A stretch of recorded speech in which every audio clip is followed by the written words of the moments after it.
Hello, guys. Welcome to Approach the Nerd. We are here to talk about Charmed. Kenny's really only here to fight with me. I'm just letting you know. Because Kenny, that is his favorite pastime. He loves Y'all fighting already know that. Y'all know all that. the time. It's not sad. a secret. I'm going through so much in life right now, and he's just like, "Let me take a dump on you." Like, just rub it in there a little bit. Oh my god. Okay, so guys, I am 12 days out from COVID. I feel a lot better, so yay. But your girl's voice is still kind of weird, which is bad for me because if you know me and you've been on my channel a while, I'm also a voice actor. So I got lots of keep stuff. On talking. I got a surprise. Hold on. Oh Lord, you better not be stripping. So, but yeah, I've got a lot of voiceover stuff to do, and I don't know how I'm going to do it in the next 2 days. So, pray for your girl. Just pray for me because I don't think my voice is coming back anytime soon. What is the surprise? Okay, guys. So everybody's been fussing at me that me and Maria don't have enough content to fight with each other on. So, you guys know what? I got something me and her can fight with. I got to Superman Lois. Yeah, I got it. I have to do another review. The latest episode just came out, so. Yeah, I know. I'm gonna try my best over the weekend to start trying to review season 1, so I can try to roll into season 2, and so that way, when season 3 comes, I'll be ready if there is a season 3. There'll be a season 3. They already got announced that they're gonna have a season 3, so you're fine. Oh, but Charmed don't get a season 5? Really? That's saying. Well, in this stream, I'm gonna give you a little bit more some housekeeping rules in a minute, but not rules, but info. But in this stream, we are gonna talk about not only the final episode, but also I like to call it season 5 regrets. Yes. That we would have liked to have happened on Charmed that we will never get. Unless by some miracle of the heavens, Hulu somebody decides, what if we just give them another shot? Netflix. We're not going to see it. Now, I will say, I am seeing some comments about an interview with Joey Falco. I have not seen said interview. I've been dealing with a lot of shit, so I don't have time to be perusing YouTube. I'm sorry. I just don't. So this is all based on my opinion and our desires for season 5. Yes. That will never come to pass. So regardless of what the creators, or not creators, what the showrunners are talking about, it doesn't affect me right now because I haven't seen the interview. Now, I do want to add something because I told Maria this while about the season, about the series finale with the 2 charm writers going backwards and forth. I saw. Okay, hold on. It was stupid. It was you guys. My boobs are real, guys. They're real, guys. They just here. Just kind of embrace it. Also, guys, let me know if my fan is interfering with the mic because just want to make sure because sometimes I got this little desk fan that from my sound booth. Your girl is hot. It's hot as hell in the South. So we already gonna talk about that. So don't you start. We're gonna talk about it. Mercenary, you know we're gonna talk about his inability to understand consent. But no, the showrunners of Charmed, I did see the Twitter war. Mm-hmm. Now, I didn't see all of it because I know you mentioned it. So I went and checked it out. And yeah, there's a little, I don't know. I feel like there is some childish shit going on. It is because the funny thing is, this iteration of Charm said they wanted to make a multiverse. They wanted to include the original Charm. So season 5 would have started off with them talking to, because when I read the article that night after it aired, they said as soon as season 4 had finished and they was greenlit for season 5, they were going to start getting on the phone to call whoever was going to be available and who wanted to come so they could be ready to have, the Halliwells and the Vera's Denson. Is that her name? Denson? Vincent. Denson. Kayla Denson. Sure. I don't care.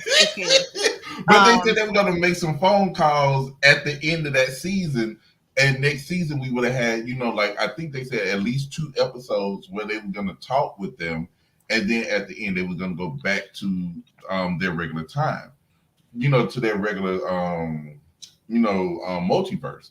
But well, hold on, let me stop you there. How are they going? Because we already knew that Holly was not going for that. She was adamant that she didn't like the show. Rose McGowan was like she didn't even watch the show, and she said in an interview, "It's not us. It's not the real. Basically, they're posers." So, like, if you got 2 people from the OG show already saying they don't want to be involved, you got Alyssa Milano going back and forth. Shannon Doherty's battling breast cancer, and honestly, I don't think she gives 5 Fs about what's happening in this feud. So, who are they gonna get? Leo? Well, I mean, hell, he was half of a charmed one. He ain't got no powers no more. But Chris and Wyatt, it'll be Chris, Wyatt, and Melinda, like little Melinda, or Phoebe's kids. I think Phoebe's kids ended up being the charmed ones, didn't they? You know what? I would have probably figured. This is how I figured they probably would have done it. If they would have given not Rose, because we already know her as one coming. But if they would have enticed Holly Marie with, a good amount of money to probably make an appearance, they probably would have broke the bank to get her ass to come. And I'm quite sure she would come. I mean, money does talk, but then again, though, she put up a lot of shade about not wanting to be in it. So for integrity's sake, Holly probably wouldn't have done it. Well, I didn't even see the shade. But if I would have saw the shade, I would have agreed. You know what? You know what they could have done? They could have got those blonde girls that they pretended to be when they pretend to be dead in the OG series. Then they'd be the charm ones. They'd be like, "We." But you know what? I was gonna say, even though that Shannon Doherty is battling breast cancer, she may have made at least 2 episode appearance, which probably wouldn't have tuckered her out that much. But if she would have got tired, they probably would have stopped and let her rest and come back. Alyssa, like you said, she's on the fence. She don't, she goes back and forth. So yeah, I'm quite sure she would have showed up, because if it was Phoebe that did it, it would have been more so that Phoebe would have showed up than anybody else. She made the virtual blockbuster. I mean, I love that. I love it. It's virtual blockbuster. Well, I mean, interdimensional blockbuster. Yeah. Well, let's jump into the final episode. I know you did a great job. You're filling in for me because my dad literally died the night that Charmed final episode came out. So when that happened, I was like, "Oh my goodness!" I said, "I know I'm about to get dragged tonight for real." Well, and what's so messed up is that he died at 4:45. I didn't even know about it till 5:30, and the stream was at 8:30. So I had no time. No time to deal with it. So we were talking behind the scenes on that. So she had to really get me in, because I was good. I mean, I would have done it with no problem.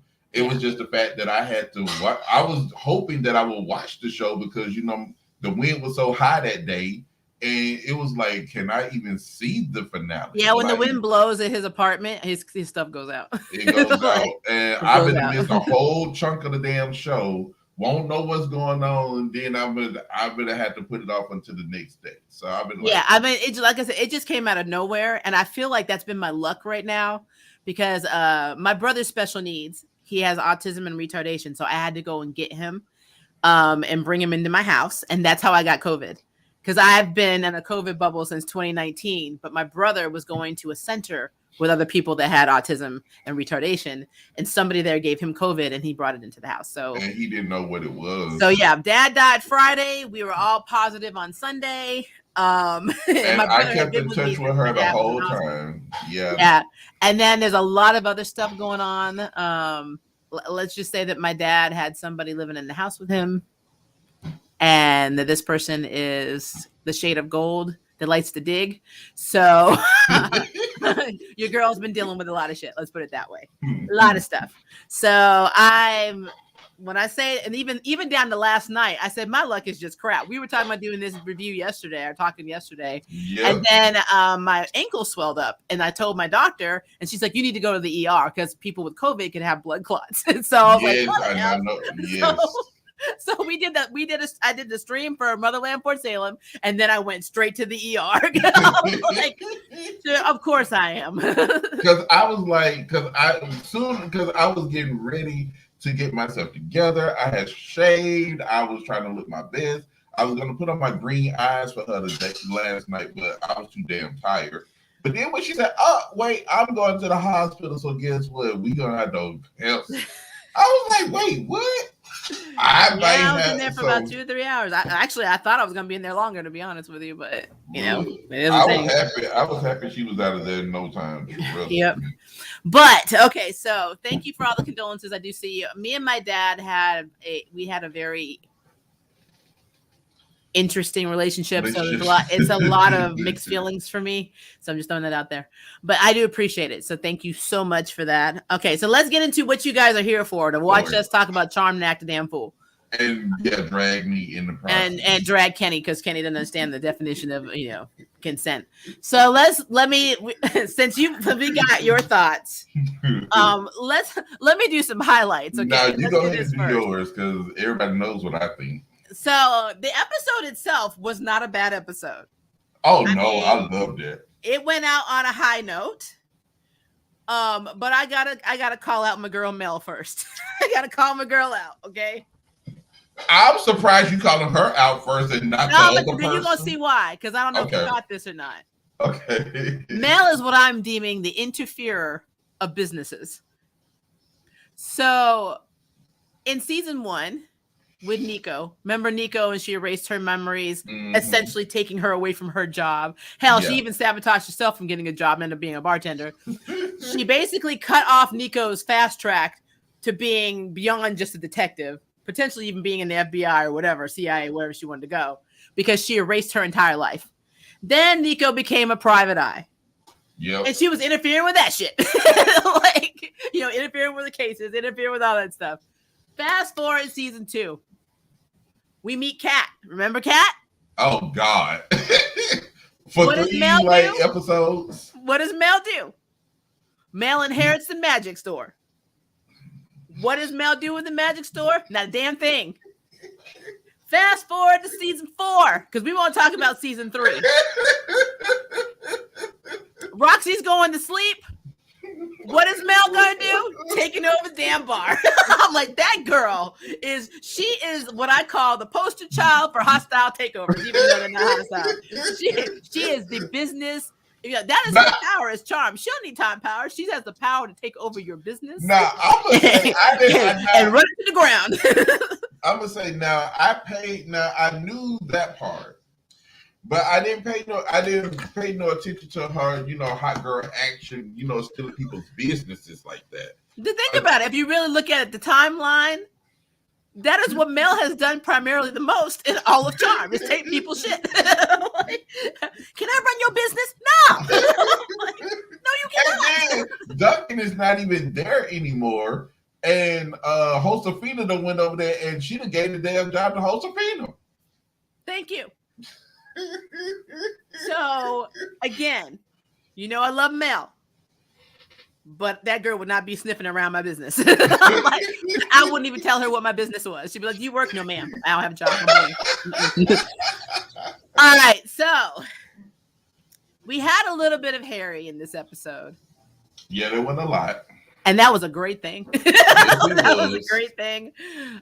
He primarily stuck more to the supernatural blockbuster locale. He did have a little bit of I don't want to say interference, but he did have a little bit of dialogue, helping the girls figure out their next moves. But for the most part, Harry was like, not a concept.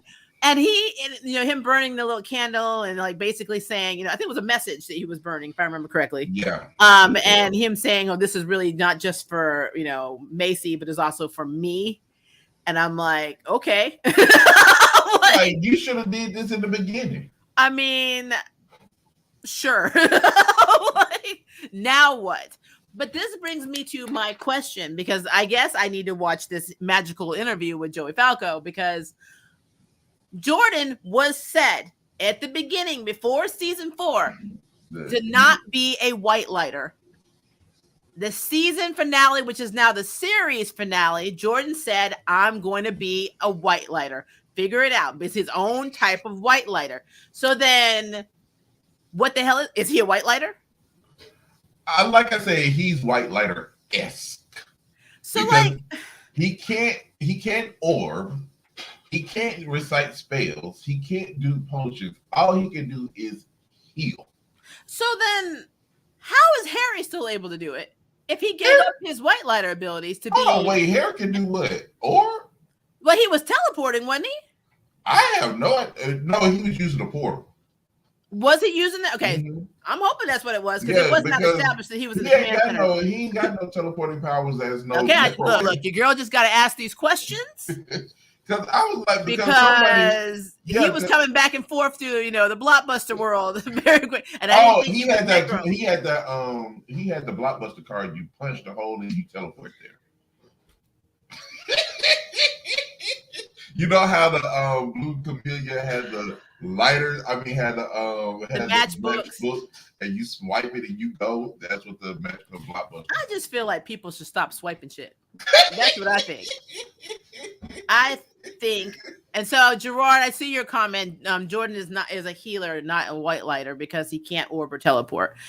So essentially, Diana was a white lighter. But essentially, what you're saying is that there are no white lighters in the current Charmed universe.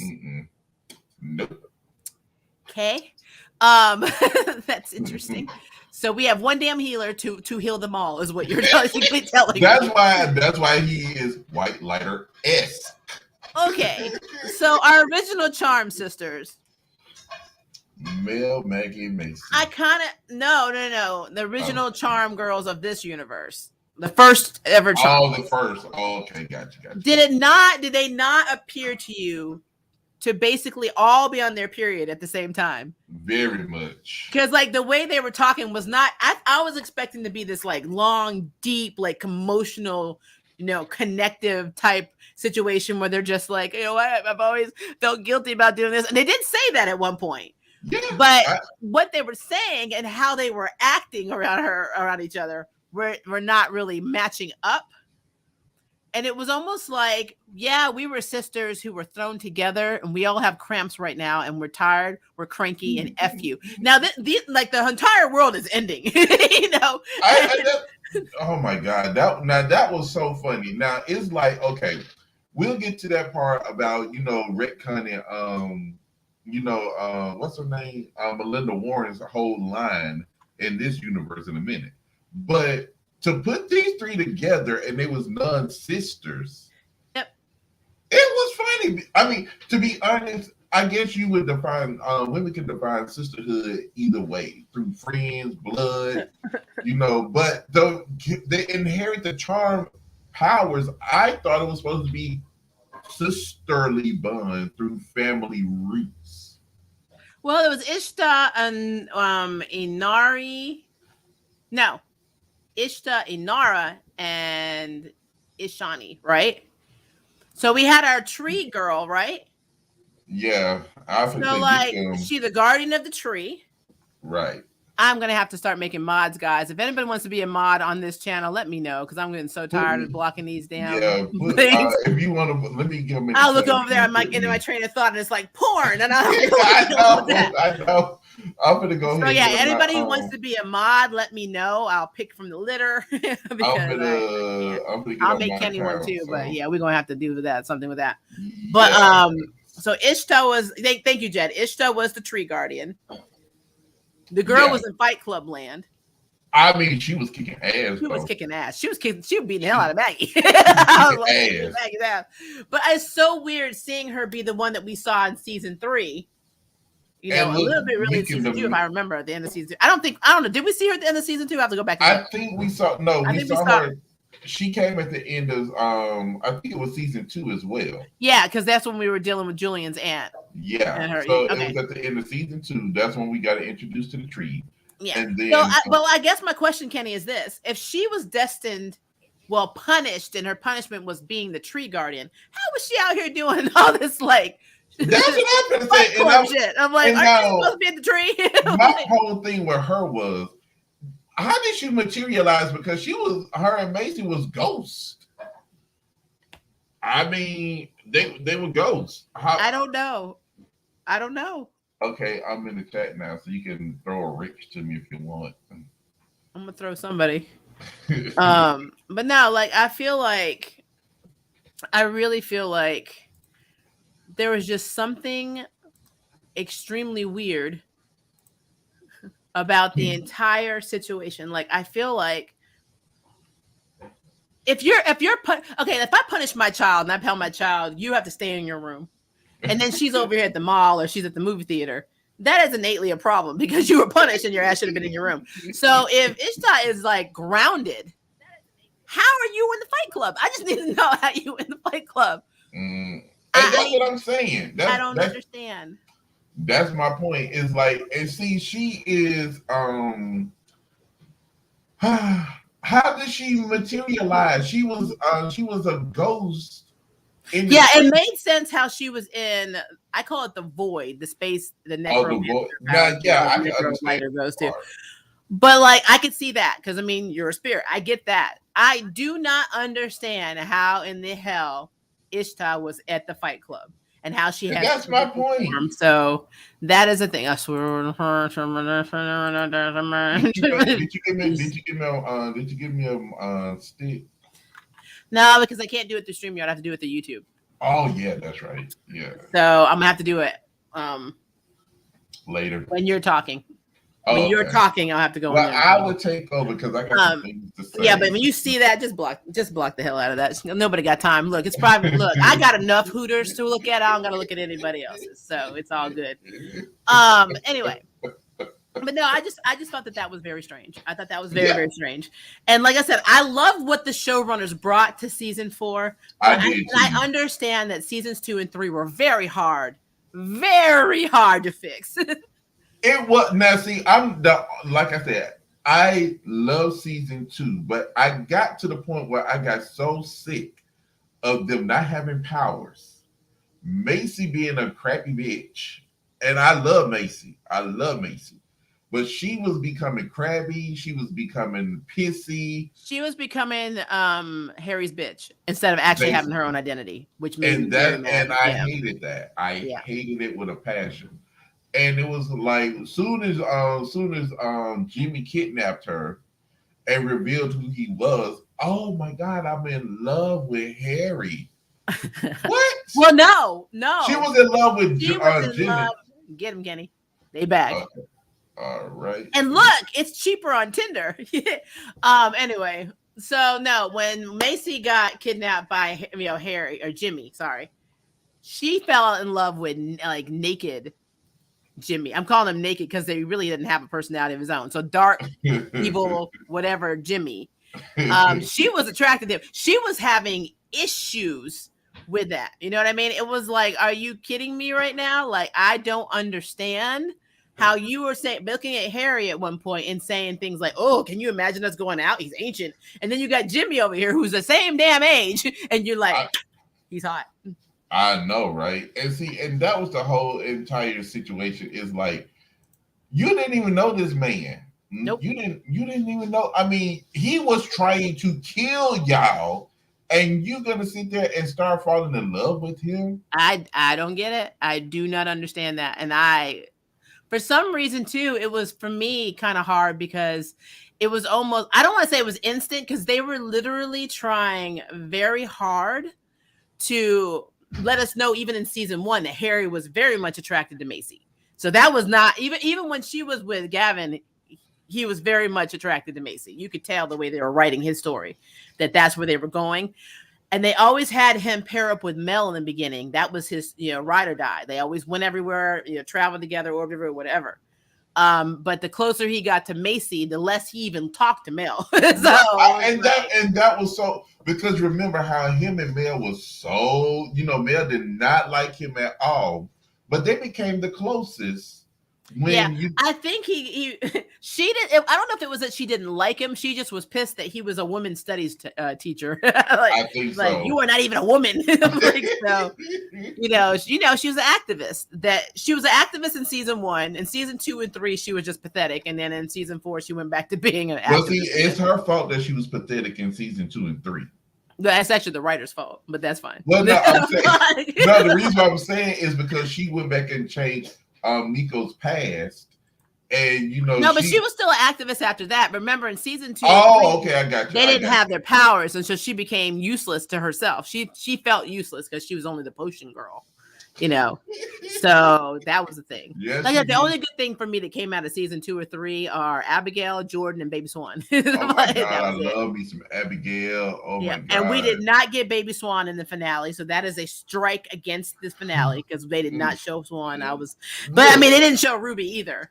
I got one comment that I'm going to read to you from my comment section on the Charmed season finale. And this is, and I mean, for them to do what they did, this comment was not warranted. The finale was so lackluster and complete trash. I was totally disappointed. And then to find out the show was canceled, shake my effing head. So I'm going to say this, guys. The last season of the OG Charm for me sucked ass. It did. I did really not like it. So if we're going to go by that statement alone, and I don't play this favorites game. It's not this versus this shit. I could not stand Christy. Billy was getting on my damn nerves. I could stomach Billy until Christy showed up. And then I was oh my God, I know. I was done with that whole thing. I got tired of Phoebe trying to get laid and find a baby's daddy. I got tired of all that stuff. I got tired of it. I mean, because it was just so repetitive. So it really became hashtag first world problems. That's what happened in Charmed. And Charm, again, I love OG Charm, but I'm telling you now, I'm not gonna give it a pass because it had its problems. It just had the honor of being the first. And so with the first, you get away with it. It's kind of like watching the MCU movie. You watch the first Avengers movie, then you watch all this other shit, and then we start nitpicking. But nobody thinks, let's go back to the Avenger movie and just see how many plot holes and how much shit really didn't make sense. It was a lot. A lot. But because it was the first movie, we got all the characters in. It was like the best thing ever. But by the time we get to Endgame, we're like, what the hell was going on in Avengers? You know what I mean? So it's like, this is how I feel about the seasons 1 through 8. I think it was season 8. I think it was 8 seasons of OG Charm. Yeah. All seasons of Charm. The last season, it was like, we really don't know what we're doing. We obviously don't have a budget left. Let's just throw shit in the fan. That's what it was. Technically, I think they said season 7 was the last season. But they got greenlit for a final season, which was season 8. So I guess they were in the right room saying, "Fuck, we don't got ideas." I mean, what the hell? They could have brought Prue back if they wanted to. They could have. Look, as far as I'm concerned, they could have brought Prue back at any time. I miss Prue so damn much. Honestly, I would have. I'm not trying to be mean, but I would rather Phoebe have gone than from Prue. Well, I mean, but that's just me. Obviously, but you can't have two. Well, Paige really wasn't a telekinesis. We didn't have to have Paige. We could have had another girl. Yeah, you're so right. Bring back the Phoebe from the trailer, the pilot episode that didn't. I know, right? She was cool. But now, like I said, it's a thing. I know a lot of people love Phoebe, and like I said, I'm not trying to hate on the characters. I'm just saying if there was that much infighting in that show, and you had to pick somebody. What was so funny? That's what I forget what the writer's name was on Twitter. He actually said we actually love each other over here.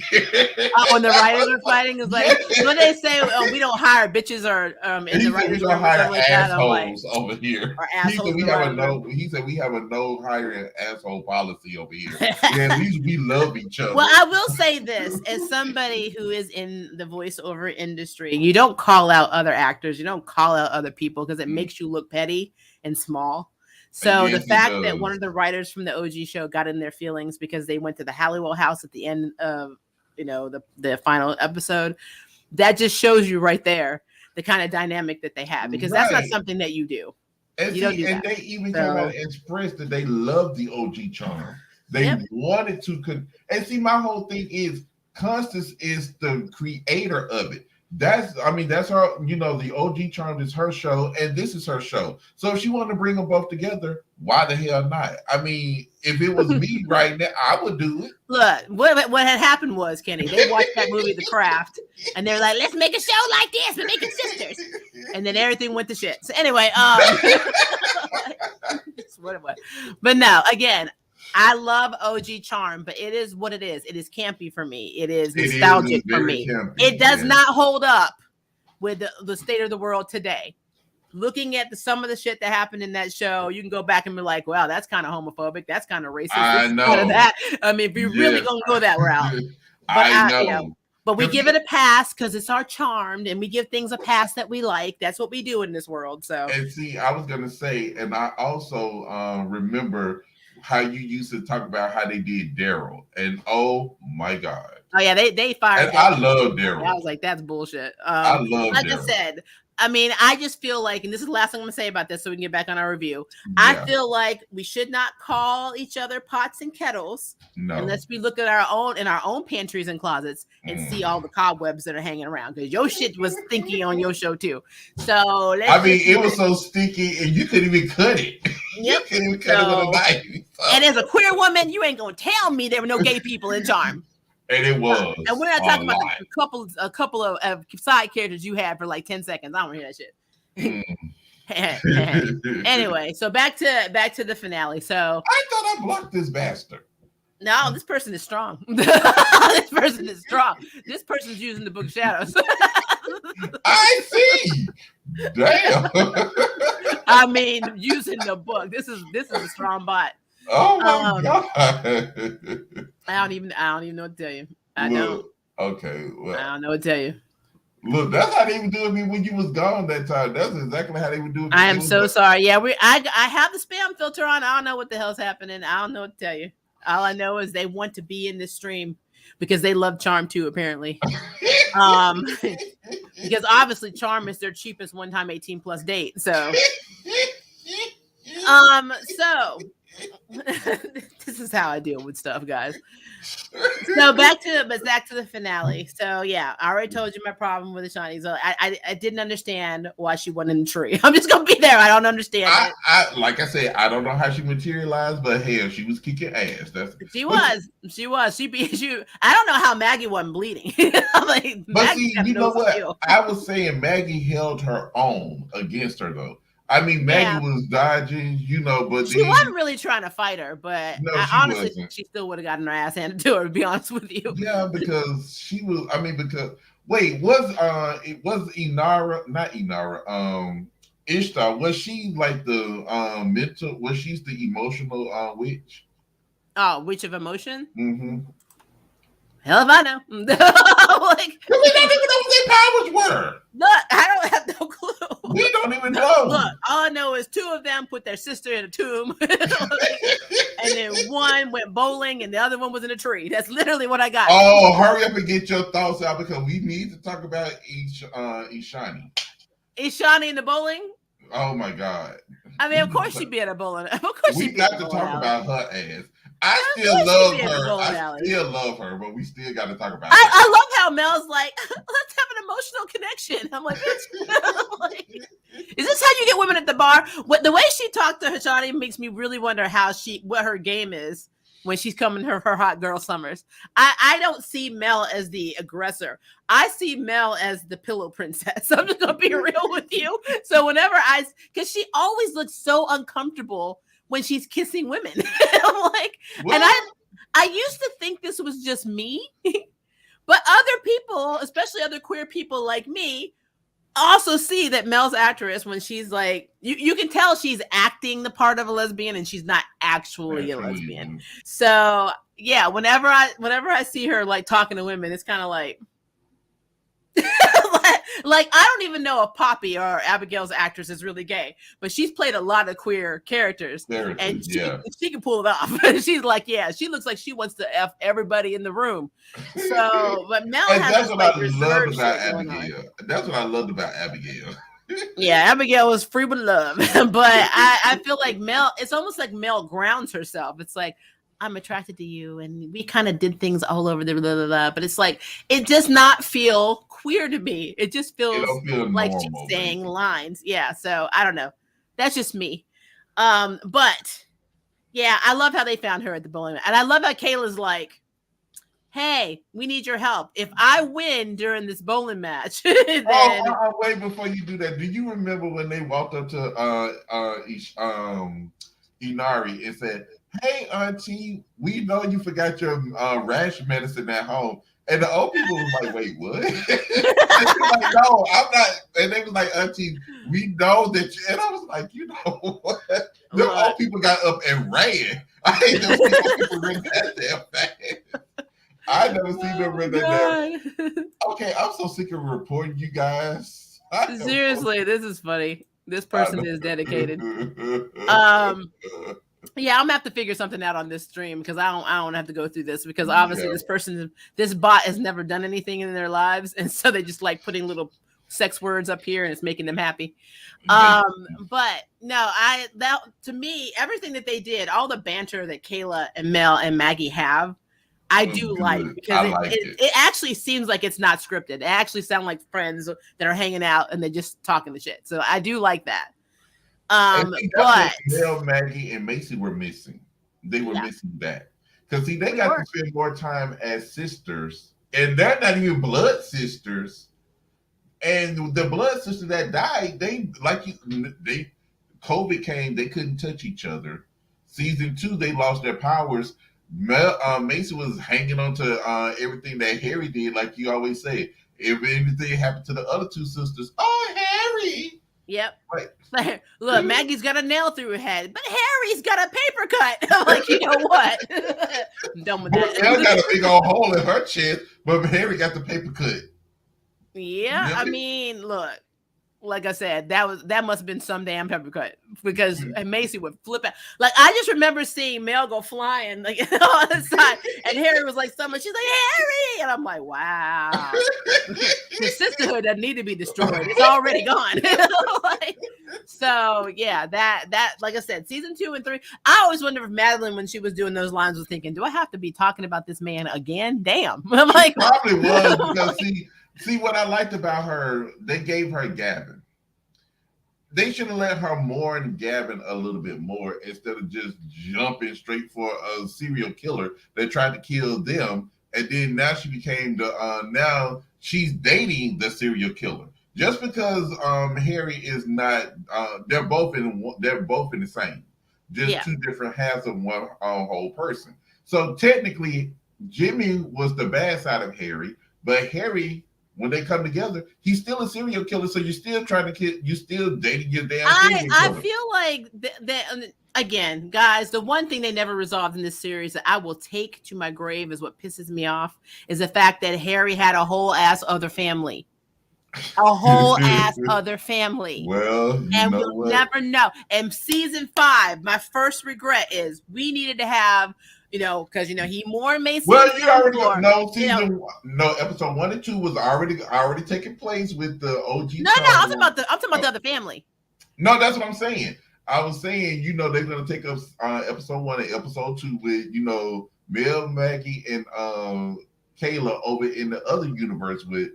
That's fine, but we need to have Harry has his little side scenes. Oh, they probably take Harry away. To be like, hey, guess what? I did knock another woman up while I was married to my wife, and I did have a whole ass other family, and they did establish this in season 2 of the series, and never talked about it again, even when I was trying to become human. That man, that's a bunch of shit. He did die. Like I said, season 2 and 3. Season 2 and 3 literally contradicted each other. That's how bad it was. It did. So, but I mean, there still some good points that I loved about season 2 and 3. But you are right, it was horrible. It was horrible. I know you. It's like I said, don't get me started on that. I love Mercer. It was stated in the interview that the Abby Mel thing was a complete accident. Poppy just had great chemistry with people, just like in Shannara Chronicles. And she actually had in Shannara Chronicles, if you watch it, she had a little fling with the other female character where they flirted and stuff. I think they even kissed each other. And then also with the main character, the guy. So yeah, Poppy just has good chemistry with people. It's just what it is. Slut. All right, so the bowling alley scene, though, again, that shit. I love how Kayla was like, "I'm gonna beat you," and they're like, "Have you ever played? You know how to play bowling?" She's like, "No." No, let's get that line right because that was my favorite line of the episode. Well, but after that, man, do you know how to? No, Mel said, "So you know how to bowl? Bowl-ish." I said, "Bowl-ish." What the hell is that? So I love how I literally just did a 3 and it turned into a 5. So I was doing a heart for you, Marie. Thank you for stopping in. But first, just think of the 5 as just a hug because I don't know what else to make that. So anyway, but no, I think it's funny that Kayla is always the one that speaks before she thinks. And more proof to that in this episode is what Kenny is going to fight me about. Because let me best to know it. Come on, bring it. We're gonna do it. Hold on, let me get hydrated. No, girl, still day 12 of COVID here. You think you're gonna knock him down, but you're not. Look, I told you this is gonna happen. I gotta put on my Mulan war paint. Because your girl about she's gonna go to war. Oh no! Look, I am Nigerian, indigenous, and Scottish. We gonna fight. We about to look. I got a little Cherokee. I got this about as much Cherokee in me, so we about to fight. Oh, your baby, my shit is Apache. You don't have a chance. Anyway. Go ahead. So in the episode, because of what happens, the whole meeting, our favorite little bubbly original charm one in front of Kayla's bus, none of that happened. So Mel and Kayla ended up where that would have went down. So I will give Kenny one thing. But really not, but really one thing. Okay, so no. You give me everything that you was gonna give me, and then look, calm down. So Kayla showed up with Mel. Now I'm gonna tell you this: as a whole ass minority, there are things that I believe personally that I think everybody should believe this, regardless of ethnicity, nationality, religion, sexual prep, whatever. Please don't eat shit off the street. If you see a container of food just laying on the street, do not put that shit in your mouth. So I will agree with Kenny. In that instance, when Kayla went to pick up that damn banana fritter out of the container, she was haul ass crazy. I don't know. And when Mel was like, "Don't touch that, it's drug," she should have said, "Bitch, what's wrong with you? You don't eat shit off the damn ground. You don't know who put that there." Now that is true. She should have said that. I'm on board with that. Now, where it gets a little dicey with me and Kenny, which is why, again, I keep telling you, he keeps saying he's not going to do it. I'm not eating shit at your house. I'm not drinking shit at your house. I'm not eating. If we go out to eat, I'm going to watch my shit because you were like, "No, you don't have to know drugs are in your food. Consent. You ate it, so you consented." That's not how that works. Now, everybody, this is my stance, and I still stand by it. Now, I never said I consented for Mel to be drugged. I mean, not hold up. In the original no. stream, when we kept telling you that, you would not back down. Now it got edited. No. I know what I said. The thing was, and I still stand by it, Kayla ate the fritter. She did eat that fritter, and she consented to eat it. Now, well, I did go because everybody was like, "Kenny, your dog, she shouldn't get consent to drugs." Yeah, and you know what? We were right. But in this episode, she consented to eating the damn thing, and if she would have ate it, if Mel would have slapped her damn hand, what y'all would have said then? Okay, so let me break down consent. Hold on.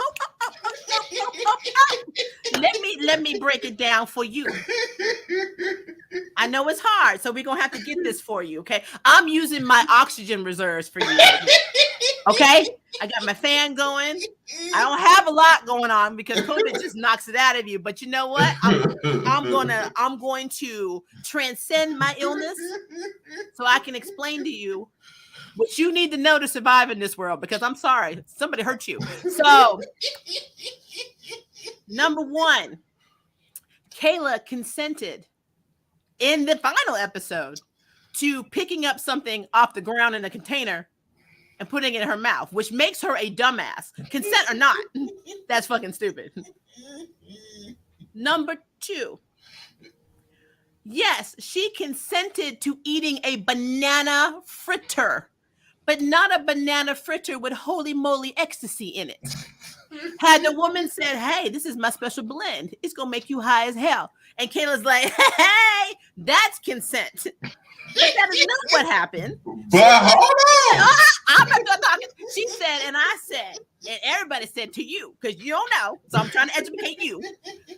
She said, "Hey, Kayla, I got this little container, and it has banana fritters, and I think that you like it." And Kayla's like, "Oh, my mama makes banana fritters like this," and she takes it and she puts it in her mouth, and then she gets high, and she's like, "Oh yeah, I spiked it." That is not consent.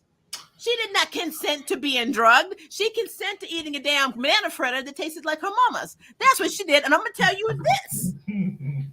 If you made some strawberry shortcakes like my mama used to make, and you spiked me and you told me it was consent, I'm going to beat your ass. First of all, I'm not like Inari. I'm not like Inari. That's fine. I'm just letting you know there will be a ass beating at the end of that conversation. So that is, you will be consenting to me beating the hell out of you. That's what you will be consenting to if that happened. But that is the difference between what Kayla did. Was Kayla stupid? Yes. Absolutely. Kayla, when she went and picked that thing up off the ground, I was like, this girl has no hygiene. I can't handle this. Nobody does that. Nobody does that. Nobody picks up stuff randomly they find on the street. I mean, you might as well be dumpster diving. There's no reason to be doing that. So, I'm just gonna say, everything in was it episode 11 got retconned by everything in episode 13. But Kayla, crazy ass, if she would have ate it, she deserved it. Okay, see, deserving what you get for picking shit up and consenting to it are still entirely different things.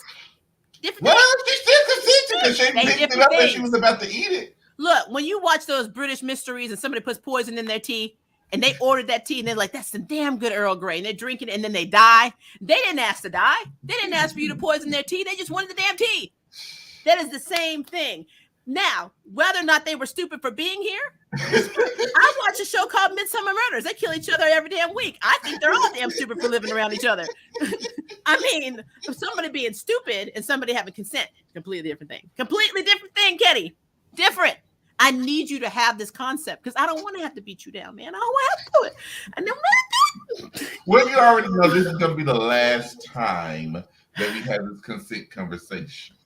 No, it may not be. Depends on what you grasp today. Because I mean, I may have to apply this to your real life. So, so you mean Superman and Lois have some consent problems too?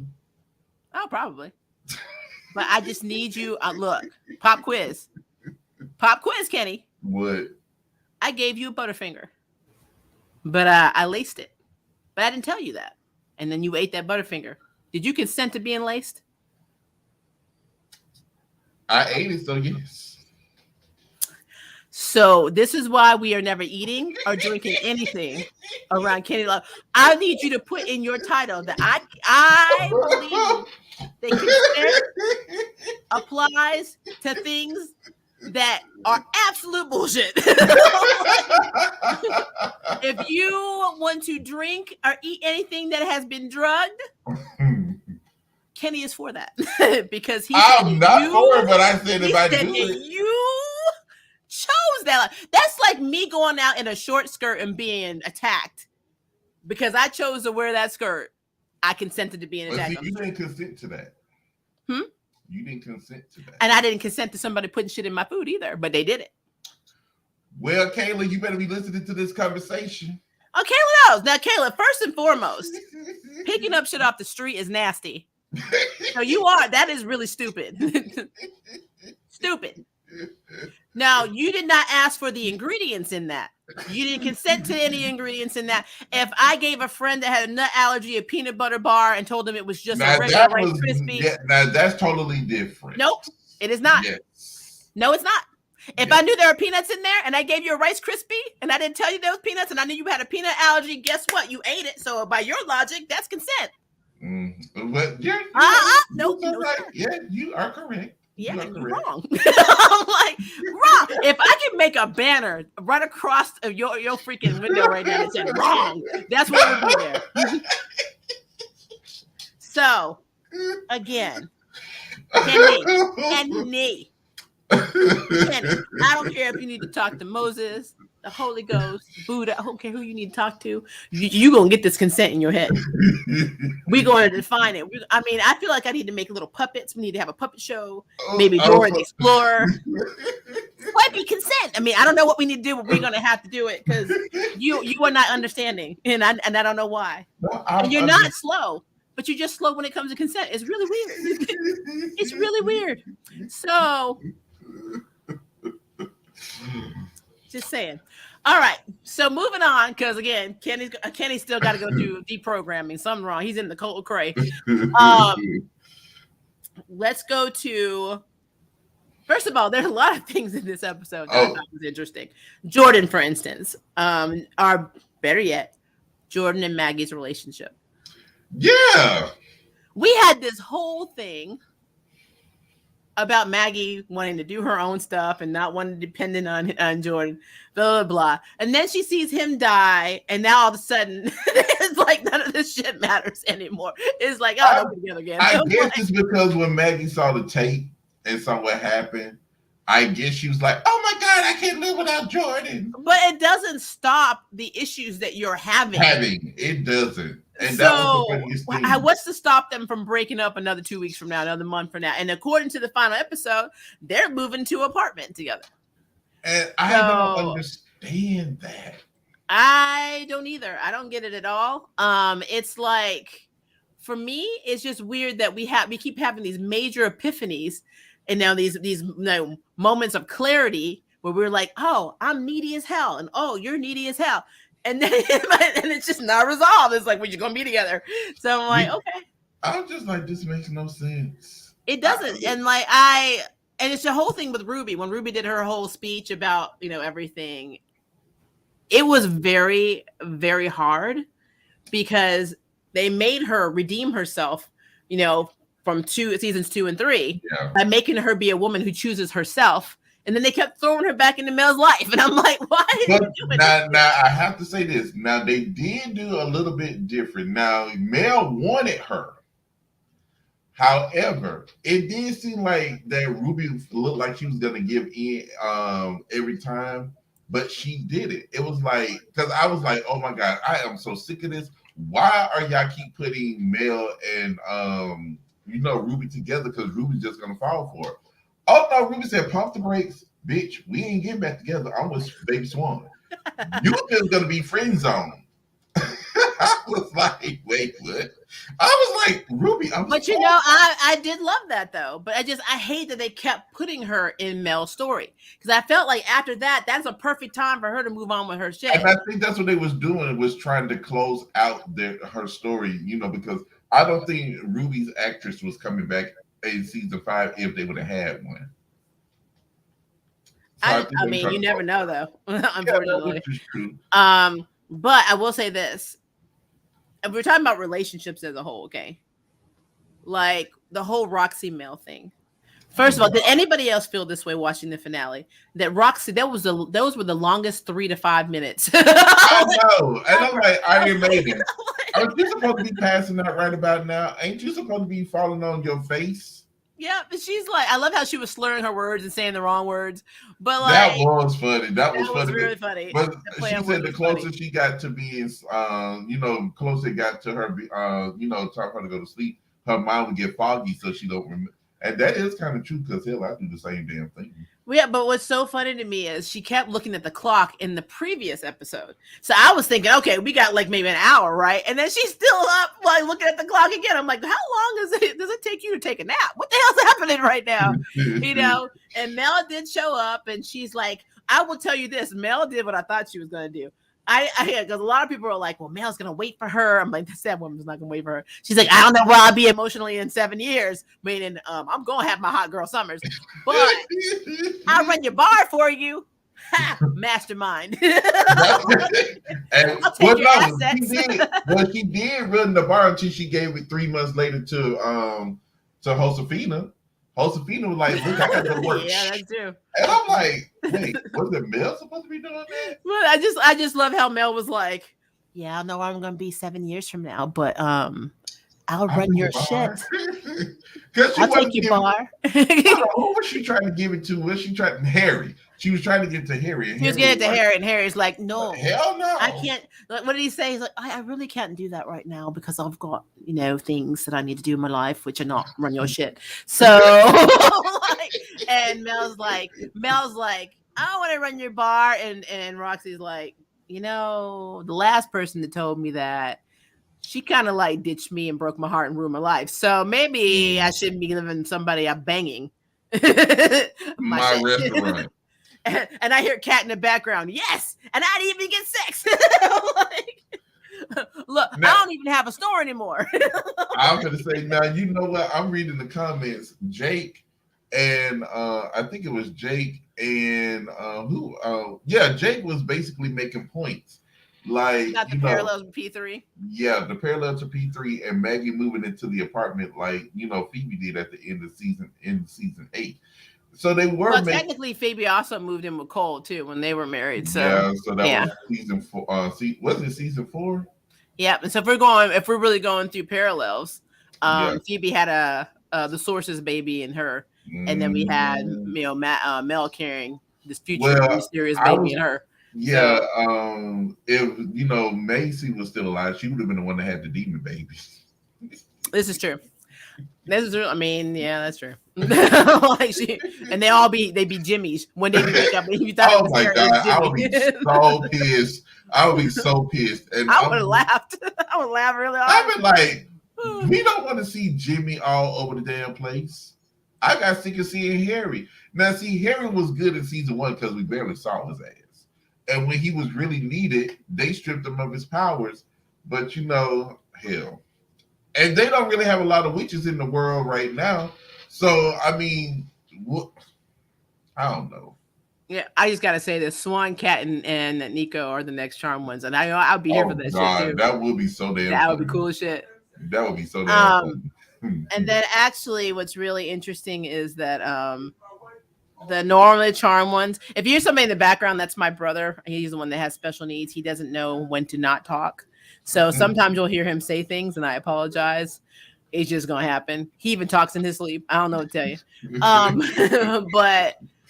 But no, like I don't know. I feel like with Mel, to get back on the whole Mel stealing people's businesses train. Oh God, who she's gonna steal something from now? I just have to tell you that I wish there was some closure because we're talking about closure, right? So I feel like there should be some closure for Kat. Like somebody should explain to Kat that she no longer has a business anymore, and that it's just gone. I think Kat Mama took her and threw her in a Kat Mom doesn't know that know about magical world.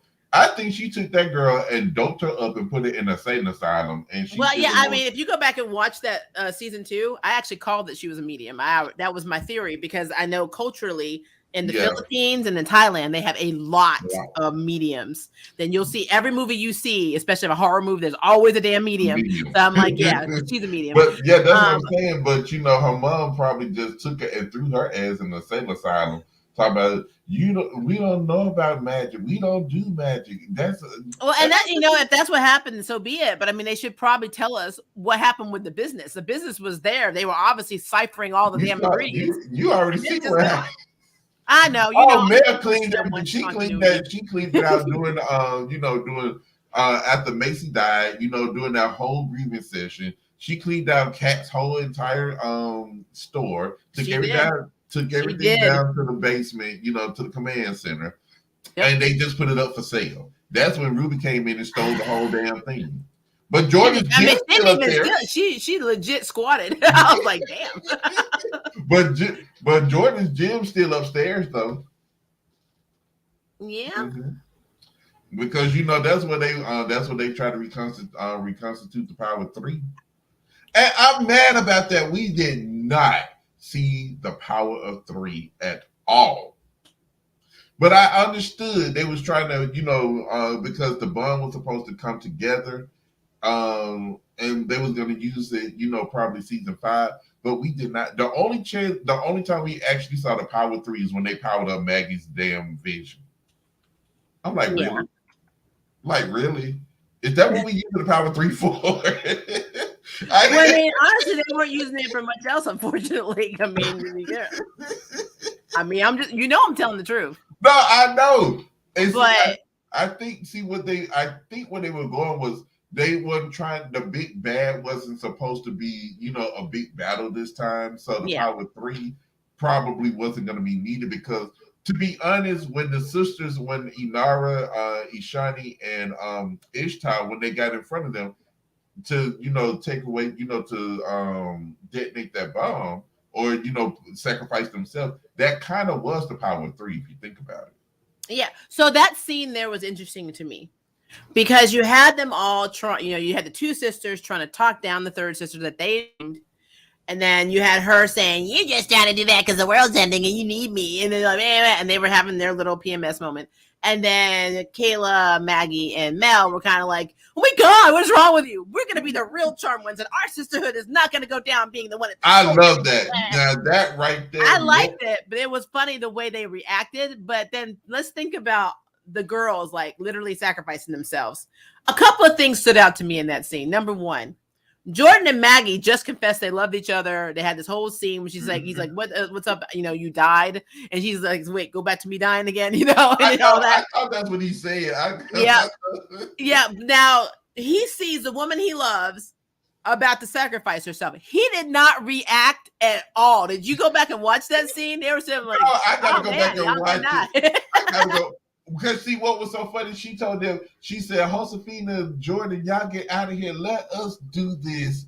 And I'm like, he didn't even go there and say, can I handle this part for you? You just didn't even, I mean, seriously, I was like, wow. I mean, these people are sacrificing themselves. These are your loved ones. And they're all like, kind of staring like, huh, that's so what tickled me was how Kayla was so scared to do this in the beginning. But when she saw Maggie and Mel get up there, she goes up there too. And they said, "You don't have to do this." She said, "Yes, I do because you're my sisters." Yeah. I was like, but y'all are not bloods. Well, I mean, sisterhood is defined. Don't get me started with that. Don't get me started down that train again. No. Stem cell thing. I wasn't finna say the stem cell. I was finna say sisterhood could be defined, through friends and, it can be defined through totally different things. Because look at Inari, Ishani, and Ishtar. They wasn't blood sisters, but they found the sisterhood to be. They did. Well, let me ask you this question, okay? I like the nicknames. I don't want to sit here and try to remember who's who. So let's call our main antagonist. We're gonna call her Ice Queen, even though she don't have ice powers. So Ice Queen was the last one, right? So we got Squeaky, who is the bubbly one, and then Sean, that's our tree guy. She's just our tree princess. So Tree Princess and Squeaky are like taking over for they basically took over from Mel and Maggie. And so they hugged each other. Do you notice that they did not look over at Kayla and be like, "I wonder what's going to happen to you"? So Ice Queen came and took over for her. Oh, hold on, wait! Did you not catch the shade that that Ice Queen set up there and threw at Kayla when they were arguing? You're not even their real sister. They said they couldn't even say their real sister, and they picked her up. And where did she come from? She's not even their real sister. And Caleb was slow because I would have been like, "Bitch, you three ain't even related either. What you talking about? You over here in your feelings? They're not your sisters. They co-workers." I know. But no, I really love when Ice Queen jumped in front of Kayla. She was the last minute, right? Mm-hmm. And it's like Mel and Maggie were hugging each other, and they weren't like, "But what?" Nobody said, "But what about Kayla?" Kayla was just like, "I'm dying," and then she takes over, and I'm just like, wow. Oh my God, that was so. I mean, I felt bad for Kayla because I was like, Kayla's the only child. She didn't have no siblings when she growing up. Now they're not her siblings, but they're basically taking her in as a sister. They're leaving her high to dry. They're leaving her out to dry. Like, well, Well, like I said, that whole scene was supposed to be very powerful, them It was. self-sacrificing, but it was so, for me, it was a little lackluster because of how Jordan didn't react when Maggie was about to die. He didn't react. He did not react. He was like, look, you know what? If she died, maybe we all have to rekindle our relationship. Yeah, he was like, I won't be needy anymore if she goes. maybe I'll be able to do things for my own life and have to be thrown into this shit. But like, did not react. Harry, who's supposed to be their guardian and former White Lighter, was just like, well, I mean, Macy's dead. I don't give a shit about you. I know, right? And poor Kayla, you're like, oh, Deb's the only one that cared about me besides the Brit, and she's not even here. She said, Deb, I'm coming to be with you. I'll be there in a minute. Nobody cares about me here. So that, I will say, that part kind of was a little lackluster. I'm not gonna lie. I mean, but it's still, but you know what? It did give me a good sense of feeling when the Ice Queen did decide to jump in front of Kayla. And she was like, oh, you know, all I ever wanted to do was to say the word with my sisters. That part was, but you see, that's not supposed to be. Was not supposed to be the most emotional part of that scene. We were supposed to be like, our main protagonist, our girls are gonna die. This is beautiful. Jordan's supposed to say, Maggie, don't do this. And Harry was like, girls, there has to be another way. No, there was none of that shit. They were like, well, I guess y'all got to die. Cousin was sitting over there looking like, well, I'll be the next strong one, bitches. I got the Book of Shadows back. So fuck I was like, I love you until you decide to kill yourself. And then I'm just gonna stand here and watch. I mean, look, it's you or me. You save the world, I live. You don't save the world, I die. So I'll miss you in my dreams. Look, Josefina says, bitches, I got the Book of Shadows back, the real one. So let's talk about Josefina. She got to use her poison ivy powers in this episode. I was very happy. Liked it. I love Josefina. I think I'm gonna love Josefina or miss Josefina a lot. I love how Josefina came into the Blue Camellia after Kayla left, and Maggie was like, did she just leave? No, she just bounced. Here come Josefina. Yes, she did, and we got to talk about. And here come Mel. Snap. Yes, she did. I was like, wow. And then she was like, Mel said, "Can't this wait?" I'm like, bitch, your box is so damn hot that you can't think about the whole damn world. You got to think about your hot box right now. I'm like, literally. Look, Kenny, I was thinking about my hot box during COVID. Okay, just be quiet. I mean, girls got needs. You're different because you're not going to save the world. I mean, I would have saved the world. I could have got some, but I was too tired. I'm like, but. I will say this. I know where they were trying to go with that scene, so it wasn't lost on me. I got what they were trying to. They were trying to show that they wanted to show the original Charm ones that this is what you should be like. Because all three of them was damn selfish as hell. Yeah, but I will say, like, they still ended up being the better sisters because they're the ones that said they ended up saving the world. So I was like, well, yeah, and had Maggie and Mel looked over at Kayla and be like, but what about Kayla? And then they should have gone over to Kayla to help her. You know, when they got that taken from them, they should have gone over to Kayla to help her with that part of it. Maybe of the three of them taking on that power and that third one, maybe she would have survived. None of them tried to save Kayla. So I was like, Kayla was going to die. All three, Mel, Maggie, and Harry was like, well, Kayla, you was a good charm one, but you was Macy, so bitch, bye. Let's just hope that Macy donated the stem cells, or the ones that donated to them. They did. Remember, it was 5 people, but you know, hers was the only one that reacted. So when she died, the other person would react. So. Maybe it'll be like Buffy. When one dies, another one's called. I don't know. Well, it's only 5, so if she dies, there's only 4 left. So then the other one will react. Then when that one dies, then the third one will react. Then there's 2 left. Well, at least Marisol ain't no hoe, so. Well, no, she is. She just isn't with Michaela. But, I mean, I'm sorry. Hashtag justice for Marisol. Well, technically, she is. You're right. Yep. But justice for Marisol. We're trying. But, okay. So, there's that. So I know we're jumping all over the place. Because he already did the review, I'm just telling you stuff that I highlighted and stuff that I thought was interesting. Now, everybody thinks that Phoebe is the one that built the magical supernatural blockbuster and that, which again, if this is true, who in the hell is Diana? Because That's she what I wasn't in the want OG to know. series, so like, Well, maybe she was a white lighter that we did not know about. we really didn't know about it. I understand that at that point Leo was no longer an elder, no longer anything. But I mean, it really depends on what timeline we're talking. Yeah, Because that is this so could be, true. this literally could be Prue, Piper, and Phoebe just getting their powers. We have no idea what timeline that the Halliwell house was in because nobody was at the damn house, which makes no sense to me because there's always a man at the damn house. You know what? No, it kind of makes sense because they never leave the door. They never lock the damn door, and they're always out somewhere. Well, what would have been so funny is if they would have had a battle up in there. You can hear the explosions and screaming and yelling. That would have been fun. That would have been nice. OG Charm, how they always fighting up in the attic and you see them. Then they show up now and then they come in and be like, you need some help, bitches? I got powers.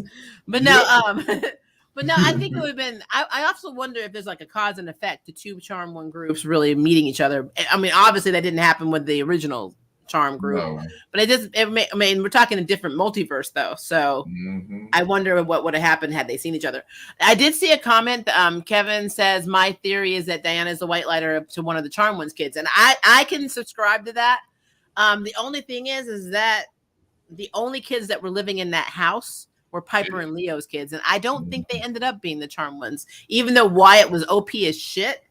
I don't think that they ended up being the Charm Ones. I think in the comics, it was Phoebe's kids. Her daughters that ended up being the Charm Ones. Huh? How? They were still alive. I mean, she had 3 girls. I know.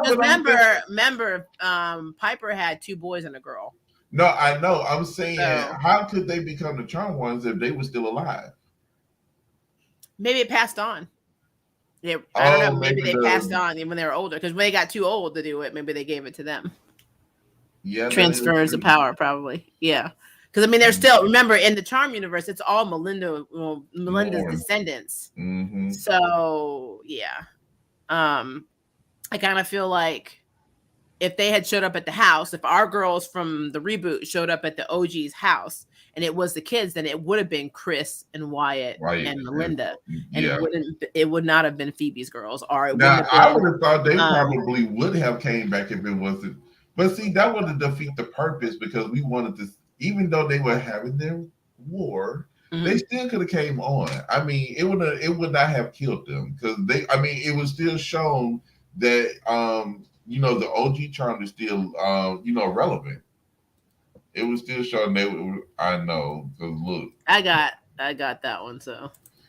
I'm just reporting. Every time it comes in, I report. Yep.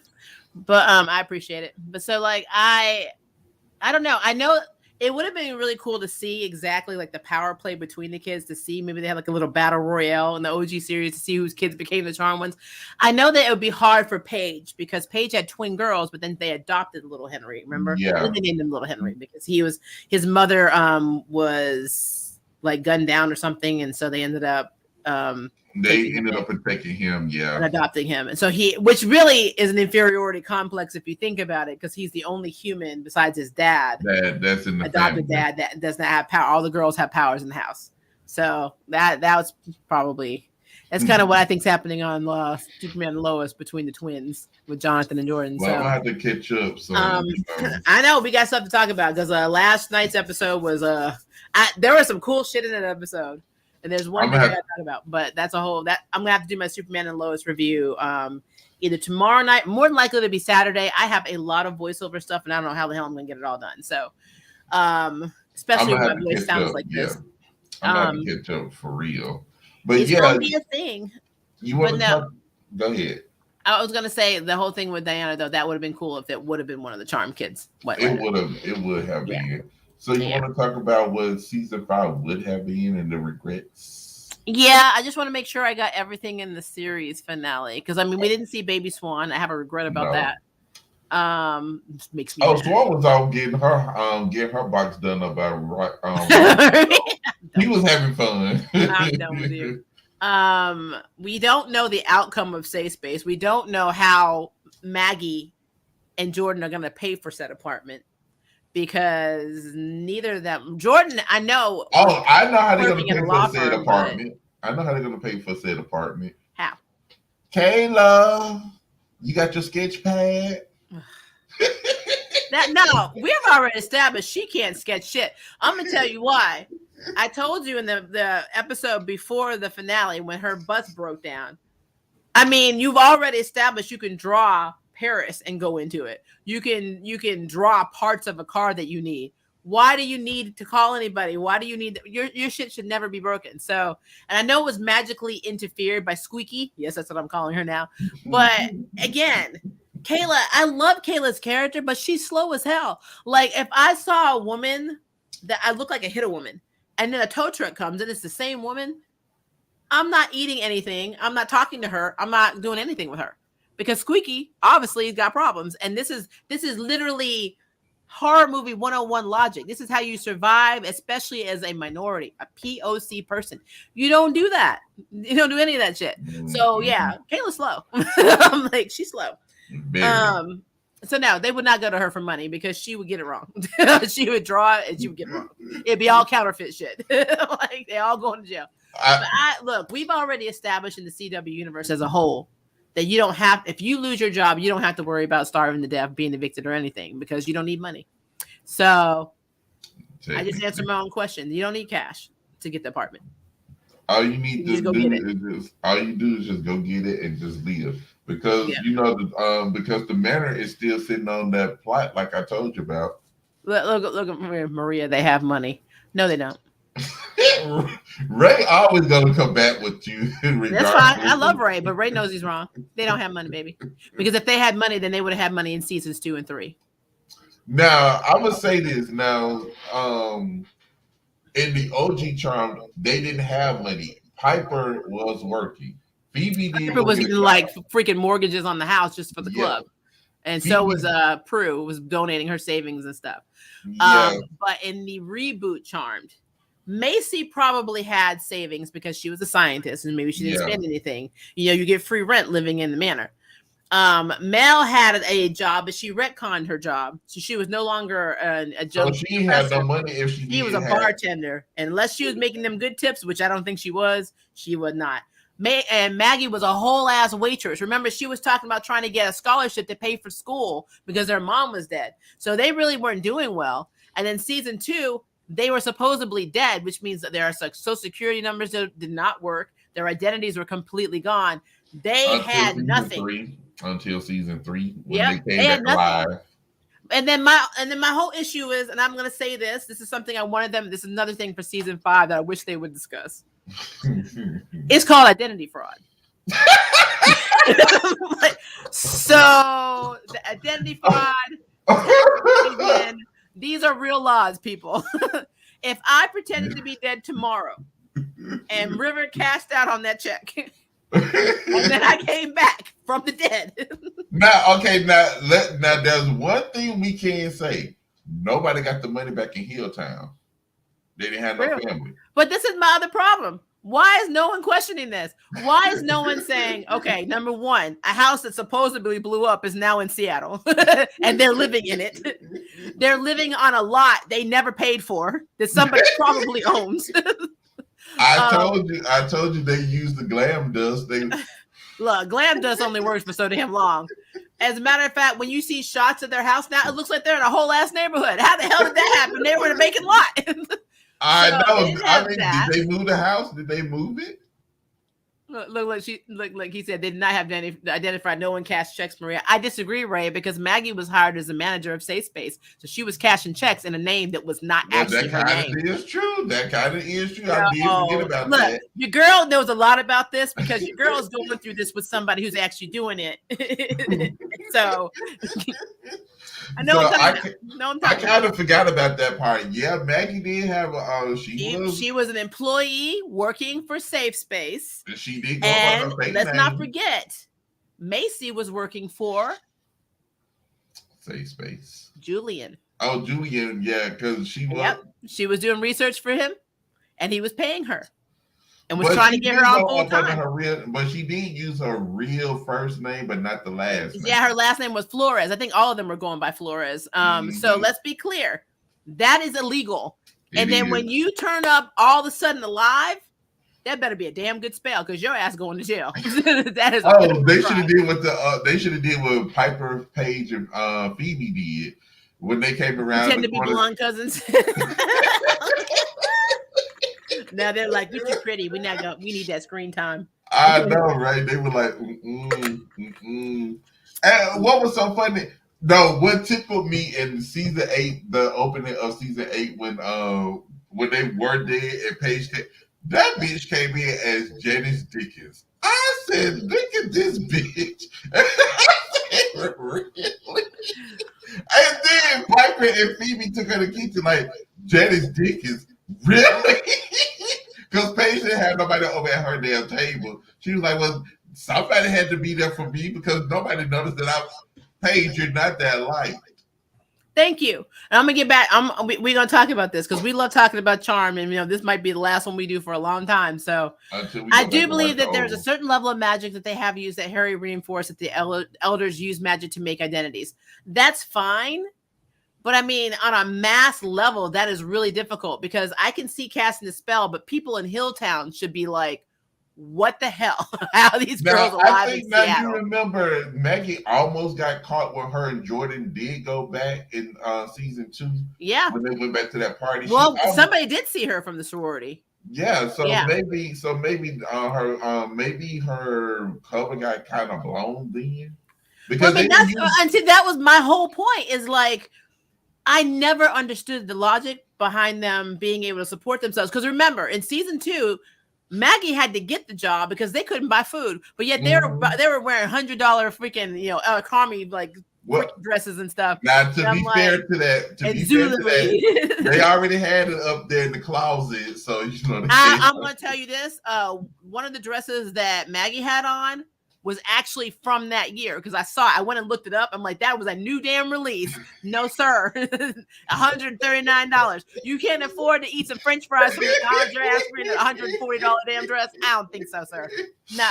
Oh my God, Marissa, no. You ain't gonna get over me. So I've always said this. I love calling this out because it's stupid.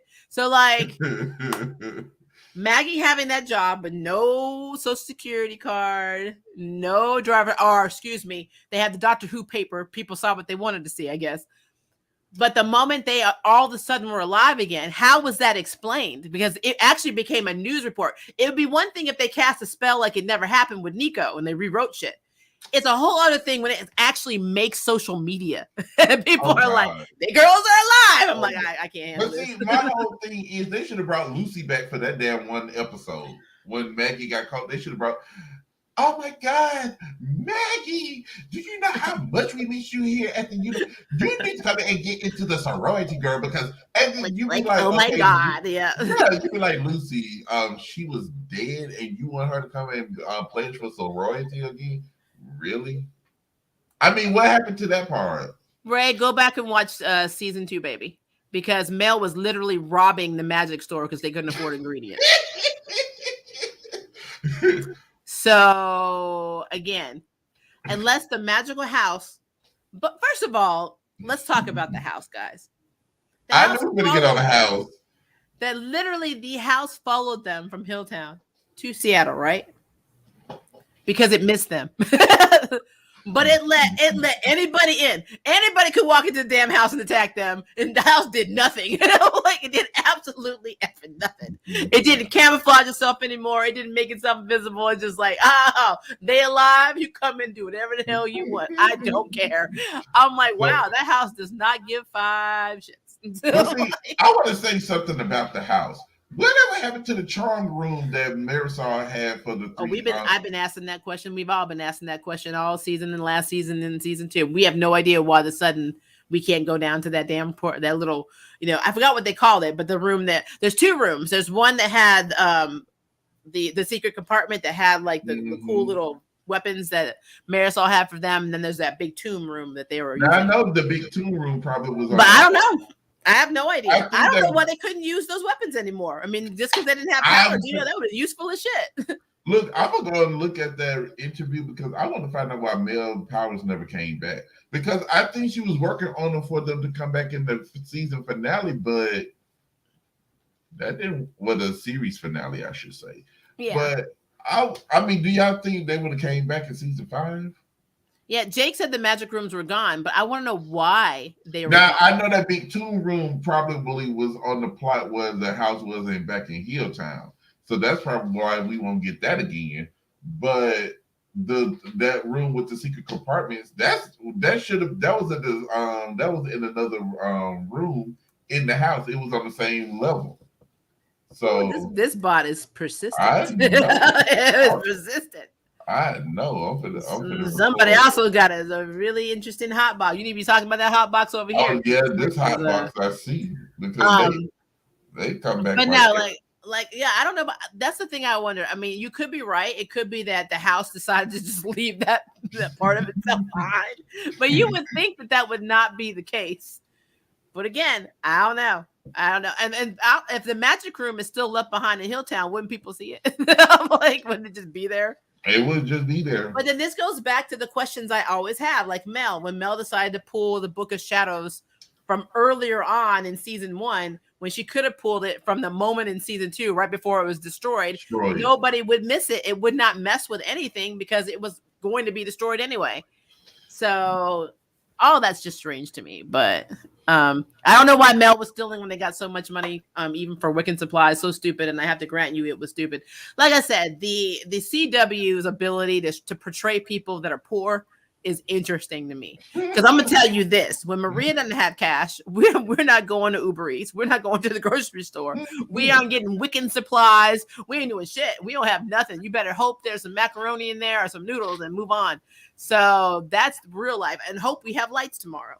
That is not what happens in the Charm universe or anywhere else. They're like, we don't have any cash. Nobody's working. Yeah, but that's fine. We still got power, food, $100 clothes, everything. And that is so true because the whole time they've been in the house in Seattle, they had no jobs. Well, they did technically have jobs in season 3 until the faction came in and ruined everything.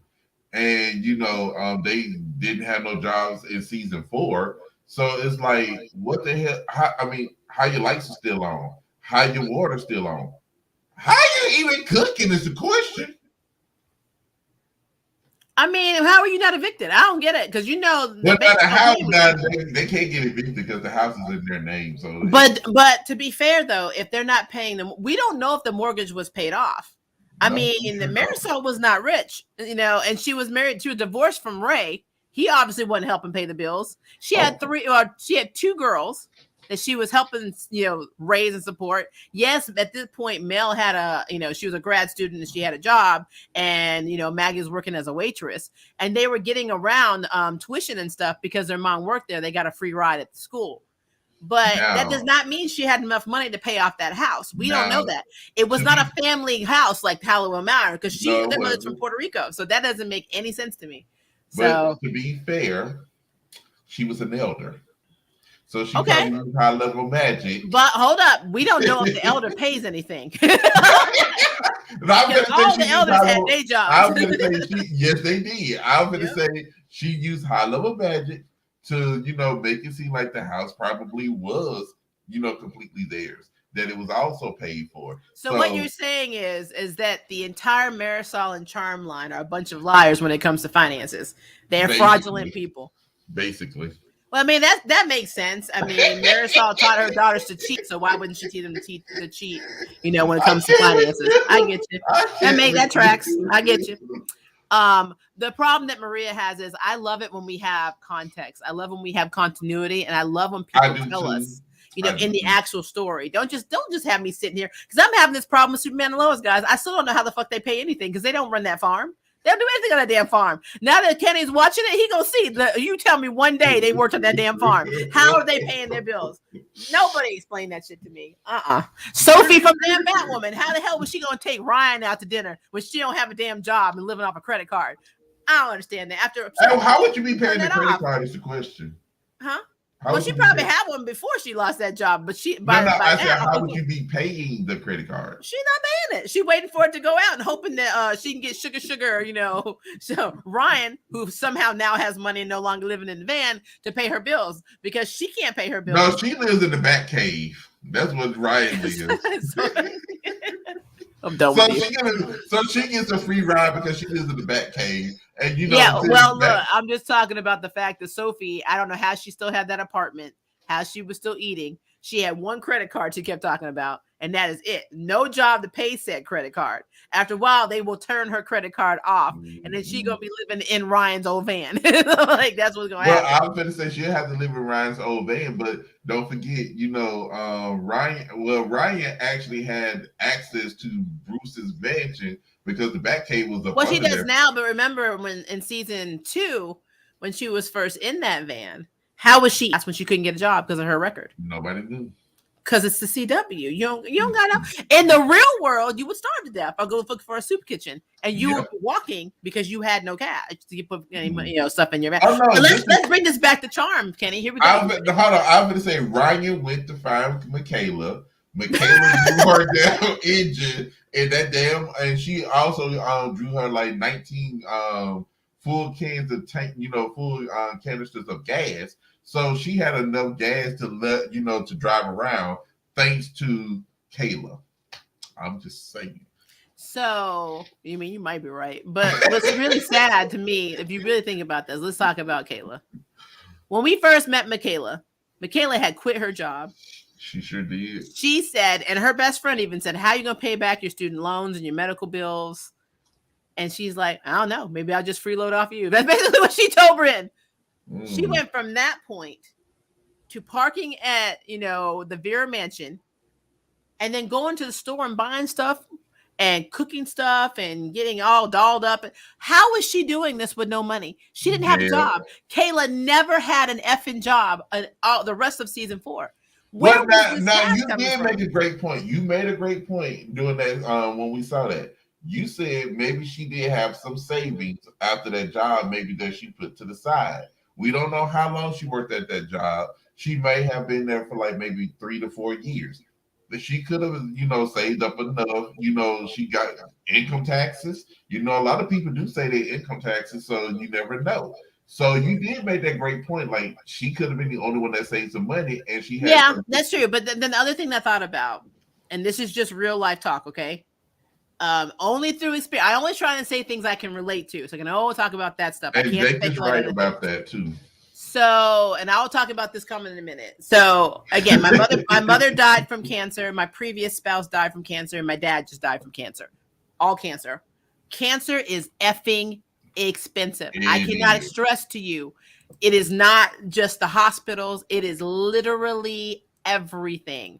So I'm talking a Band-Aid could be literally $200, and they will find a reason to charge you. I am not joking. This country is not set up for us being sick. It sure is. So the reason I'm saying this is she stressed in that pilot episode of season 4 that now she had to figure out how to pay her medical bills. That tells me right then she has not paid her shit off. Now, Kayla making money with her art. Well, unfortunately, when she was with them, she hadn't sold a damn thing. She was doing street art, but she hadn't sold anything.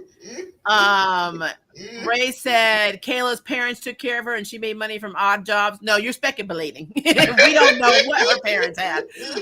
Her parents may not have money to take care of her. Not everybody is adopted by families with cash. So that is true. We don't know, but I'm telling you now, I will full disclaimer you. When my spouse died from brain cancer, I was left with a $239,000 medical bill. And if we're going to go by the rule of getting what you pay for, well, my spouse died. So why am I paying you? Because the supply, obviously what I paid for didn't happen. They're not still here. Right. But I still was left with that much money. So when people tell me, well, maybe the parents said, I don't care how much money you have. When it comes to something like cancer, the longer you fight it, the more that bill goes up. Chemo by itself can range anywhere between $1,200 to $15,000 a dose, depending on what you're taking.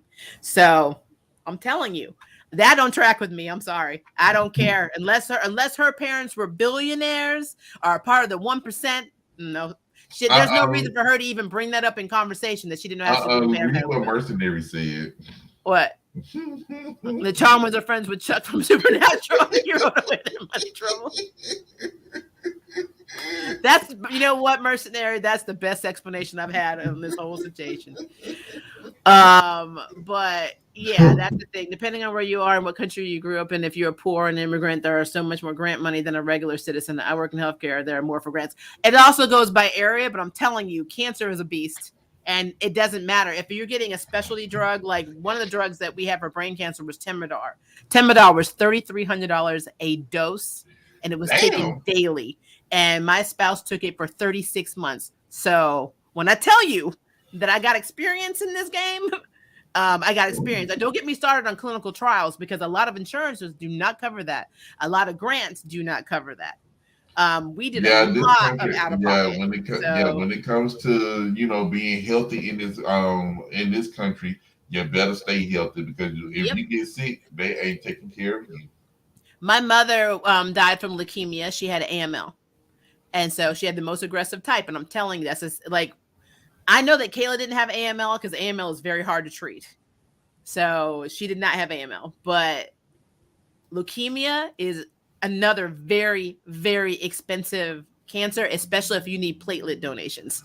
What they charge for that is astronomical. What they charge for you to save your life, actually, I think probably kills patients faster from the stress of figuring out how to pay it back than the actual treatments in the disease. Because y'all know I'm diabetic, and y'all know insulin is almost $2,000 a pop. Yep. And if it was not for my spouse's damn good medical insurance, my freaking autoimmune condition, I would not be able to afford. I wouldn't have been able to afford it either if I didn't have Medicaid. If I didn't have Medicaid, I wouldn't be able to pay for the shit. Yep.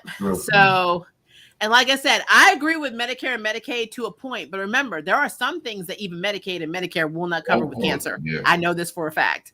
So, the struggle is real. The struggle is real.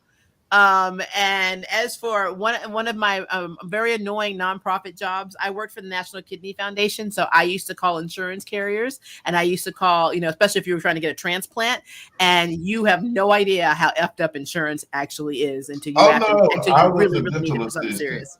I was a dental assistant, so I do know how fucked up the insurance really is. Well, you understand. It's like pulling damn teeth.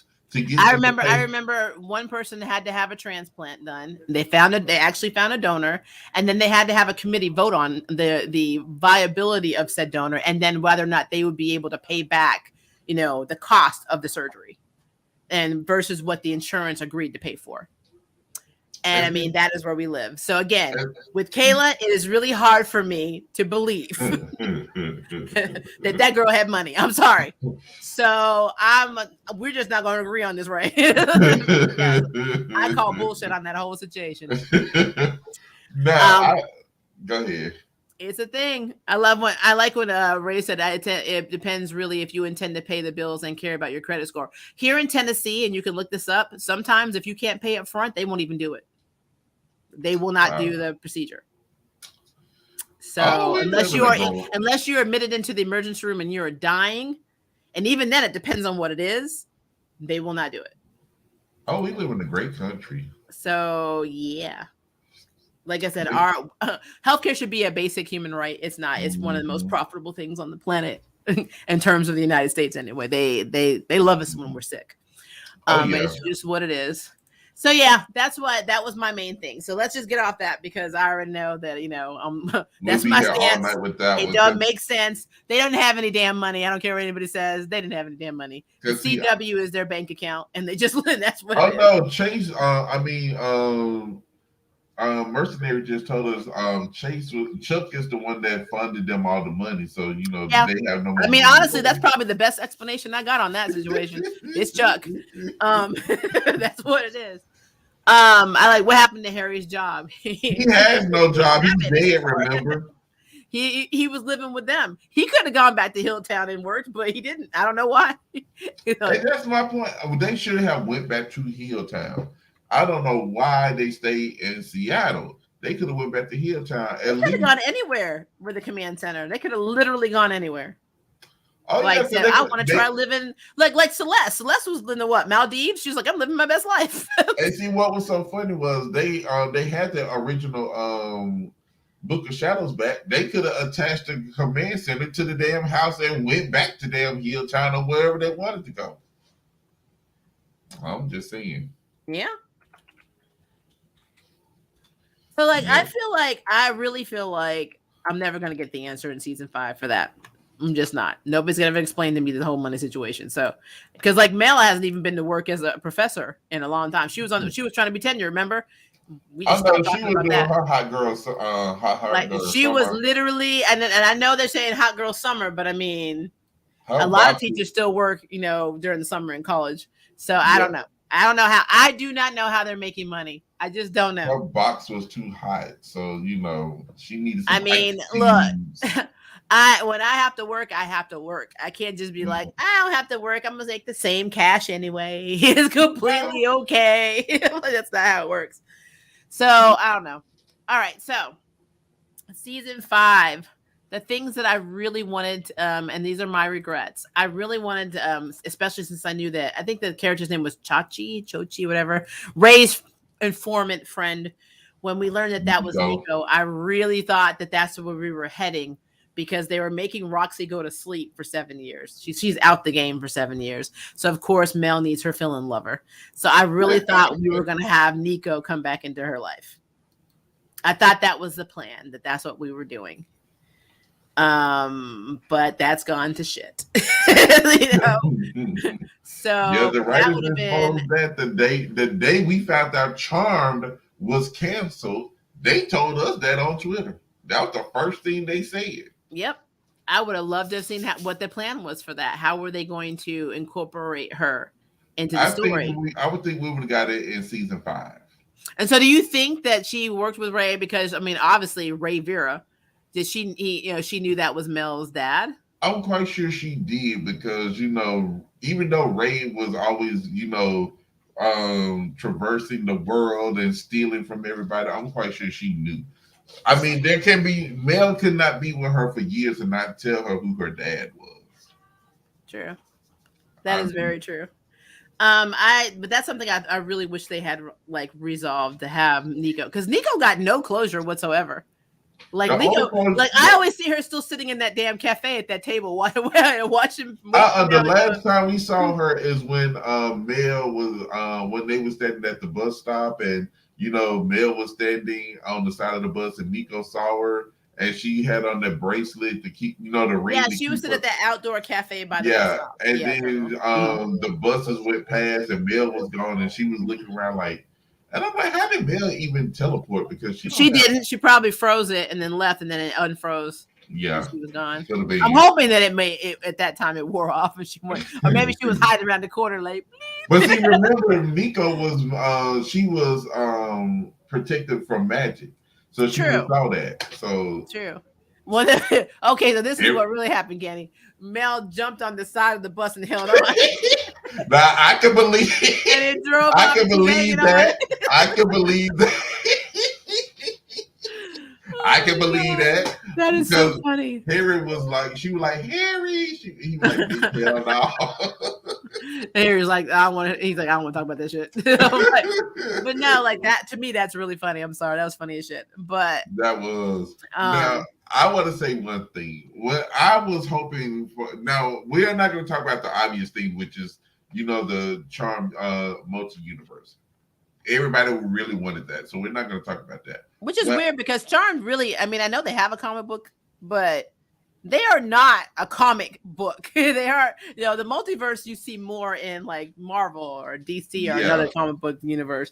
You don't really see that in Charmed, so it's really interesting. Yes, we have the mirror universe in Star Trek, but it's weird to have a multiverse in Charmed. I'm like, damn, Doctor Strange hitting all them, damn avenues. See, what I was about to say was like, maybe Constance was like, to tie both of the worlds together, because in Maggie, Mel, and Kayla's time, Melinda Warren does not exist. the charm powers were started by the nine high magical beings come together to, and you had the three girls that came and took over the powers and became the charmed ones. Yeah. But then that's the question. How did the powers, transfer from one generation to the next? Is the question. Because we know it was Melinda Warren's line. How did that, how did their powers transfer from one to the next? That is a good question. Well, Yeah. first of all, I never understood why Melinda was in their book to begin with, because they never explained it. They never said But they were this is supposed to explain it next season. Because see, I believe when they went to the house, they would have learned about Melinda Warren from the OG charms. The OG charm one. See, I think this is the problem when you have, like, I loved season 1, guys. Was it perfect? No, but no, to me, no show is. So it was acceptable. I enjoyed it. We had our magical monsters of the week. It was great. We got a little insight to different creatures, mythologies, whatever. Then they got these new showrunners for season 2 and 3, and they lost their damn mind. Like, I don't know what. I got to the point where I realized early on that the showrunners didn't know the damn direction they were going. They didn't. So it was literally, let's see if we can do one of those stories that we write on the fly as we film. Because see, I'm gonna tell you, if you strip the charmed ones of their powers when they go to the damn command center and don't give it to them until like episode 18 and 19 of the damn season, halfway through, you don't even know what direction you're going, and then you take them on a trial to get their damn powers back. Yep. And for me, I really feel like season 1 and season 4 have more continuity, which is crazy, than seasons 1, 2, and 3 to stream together, which is sad because Macy's not in season 4. But I feel like season 1 could have easily, even with Macy, gone straight into season 4, and it would have been a completely good continuity experience. But like season 2 and 3, even now, I struggle to connect what happened in 2 and 3 with seasons 1 and 4 because it's just stupid. I'm like, it's just really stupid. Because the White Lighters got wiped out. The Charmed ones loses their powers. Half the population of witches was dying in season 2. They barely stopped that. By logic, the witches should be dwindled down to a handful. Yeah. Well, then also think of it like this too. Just take all that out.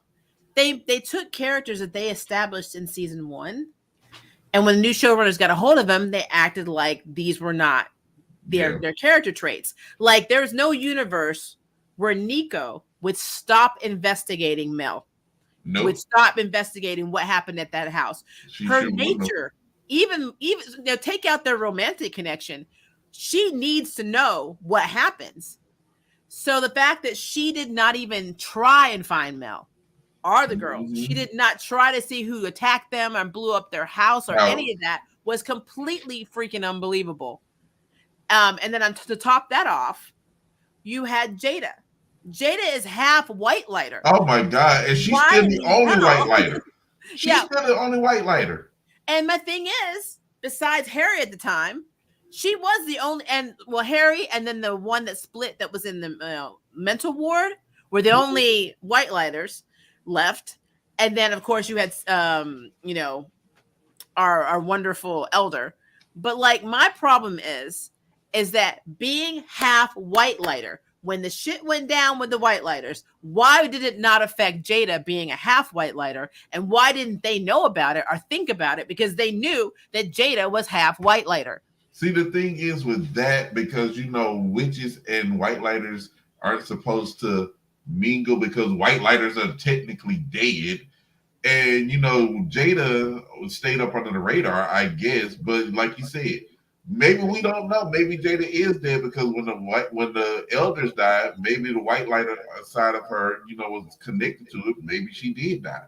Well, see, in season 5, I would love to have a closure or update on what happened to Jada. Because her whole storyline just went I mean, They wacky. just said she got out of town, but I don't. Yep. I know why. I mean, because Fiona fucking nuts. I get it. You killed everybody and Sister Hannah. I mean, I'm gone. But at the same time, it's like she was half witch and half white lighter. So she should have sensed the charmed ones in a way if she had that ability as that from the white lighter to know that they were still alive. And she never came to check it out. And I mean, I feel like that to me is weird. That is really weird.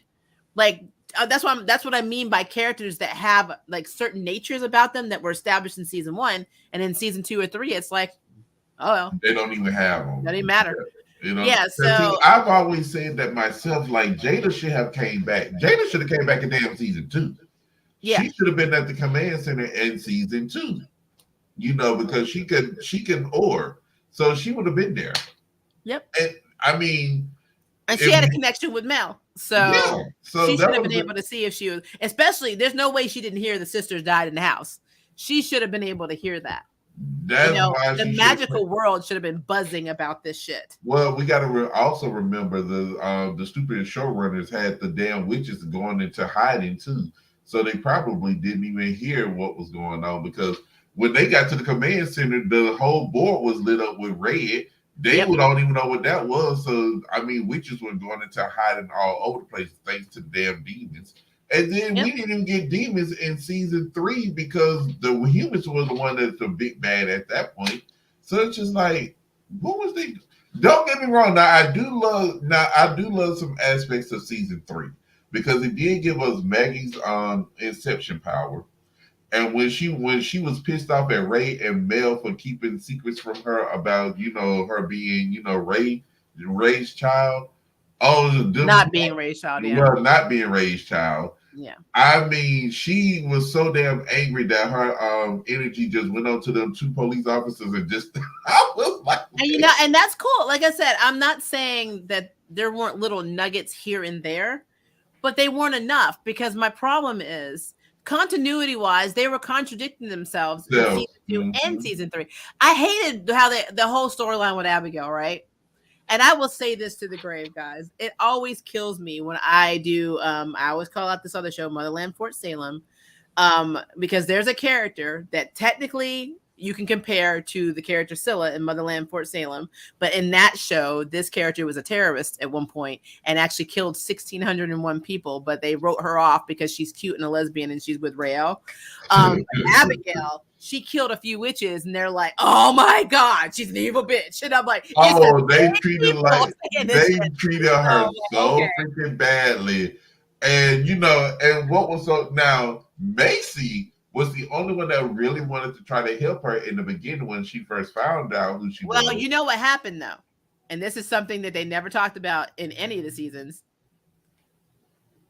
Macy was okay until Abigail kissed Harry. That was it. And that was it. That was your kiss of that bitch. You don't care what you did. It pissed me off. Ever since then, Macy was, every time, why would we need to get, and when Harry would go to Abigail, she's like, what do we need her for? I mean, why you keep going over there? I'm like, Macy, calm down. Like I said, I thought it was interesting because Abigail, I mean, her dad, Alistair, tried to kill her because her mother, you saw what she was doing. Oh my God. The fact that she even had this much restraint and not killing everybody was amazing. Mm-hmm. So how could you not be a little messed up? But I mean, one episode, they're like, Abigail, oh, you helped us, blah, blah, blah. The next one, that Abigail's such a bitch. We don't trust her ass at all. And I'm like, I mean, but see, I see where she get that craziness from. I mean, I forgot what her mom name was, but Waverly came out and they destroyed that bitch. Yeah, I was like, but for years, Waverly thought that what her mother was saying about Abigail was true, and so yeah. So, but it's just something that always happens. It's just like the whole thing with Jordan. Jordan was always put in a position of being their damn guidance counselor all the time. It's like, I didn't ask for this. I'm going to law school. I got a curse on me. I'm trying to work at the gym. I mean, what the hell? I thought he was their psychiatrist. Well, he started off as a guidance counselor, and then he ended up as Harry's psychiatrist / bromance. Let's not even talk about it. But it's like every time Jordan tried to do his own stuff, he always ended up having to help them or always getting hurt or something because of them. But yet when it came to his own damn curse, you tell me one charm one that helped him with his damn curse. He saved his damn self. He's like, I can't. I know. I'm gonna say now. Macy was with him when he saved himself. I'm saying, well, did she have her powers? She had her demon powers, didn't she? I don't know. I think she. I don't know. I don't know. It doesn't matter. I'm like, well, Jordan did save his own. He saved his damn self. He broke his own curse. He saved his own self. He built his own life up. Like Jordan is the ultimate charm one, except he's a guy. Like, that's basically it. Because Harry ain't no damn charm one.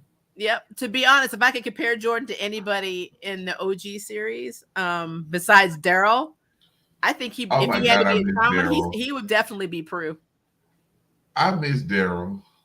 Yes, he would be Prue. He would be Prue. First of all, because the reason why he would be Prue. Jordan is so damn calm and collected in situations. He got military training. Yep. Prue didn't even want to be a witch, but when she learned that once they got under control, once they got their powers under control, Prue was calm, collected in every situation. She never let a demon see her sweat. Even in the episode when she was afraid of water, and Barbara, was using that against her. Patty came to her and told her, don't let that, use your fear as a strength. When she did, Barbara's ass was running like, wait, what the hell? Wait, he was like, you were supposed, and she was throwing his ass, even though Barbara's couldn't die.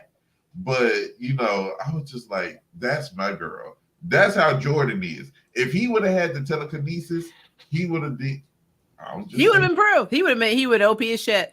I'm still confused about how Macy didn't know about Abby taking her firepower to the trial. Well, that's very easy. I'm going to break this down for you, Susie. This is going to be the best explanation you will ever hear, no matter what any other reviewer tells you. Is because Macy was all up in Harry's groin, in his grill and his ass, that she didn't see anything else.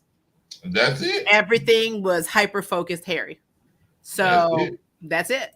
That is it. She didn't see anything. That's the problem. She didn't see anything. That is it. Her whole focus was that man. And that's why, and I still to this day believe that's why Madeline left, because they took a powerful character and she was just on the same page as Prue of power. They both was so damn strong. And she was half demon. She was a charmed one and half demon. Yep. There was nothing that could really stop her. She would have did Inara, she would have took all three of them charmed ones and just demolished them if she was still alive. There was nothing, and I'm not going to say that she was just as strong as Prue. They both were on the same level. But the thing is, Macy just had a little bit more power than Prue. Yeah. Now, if Prue would have lived a little bit longer, she would have got the telekinesis, the explosive power that they got into it. God knows what Prue would have been. She would have been badass. Why did they get rid of Daryl after season 7? Because they had to make a choice between money for special effects or keeping him on as a character, and they chose to get rid of him so they could have more money for special effects. That is why. That's about it.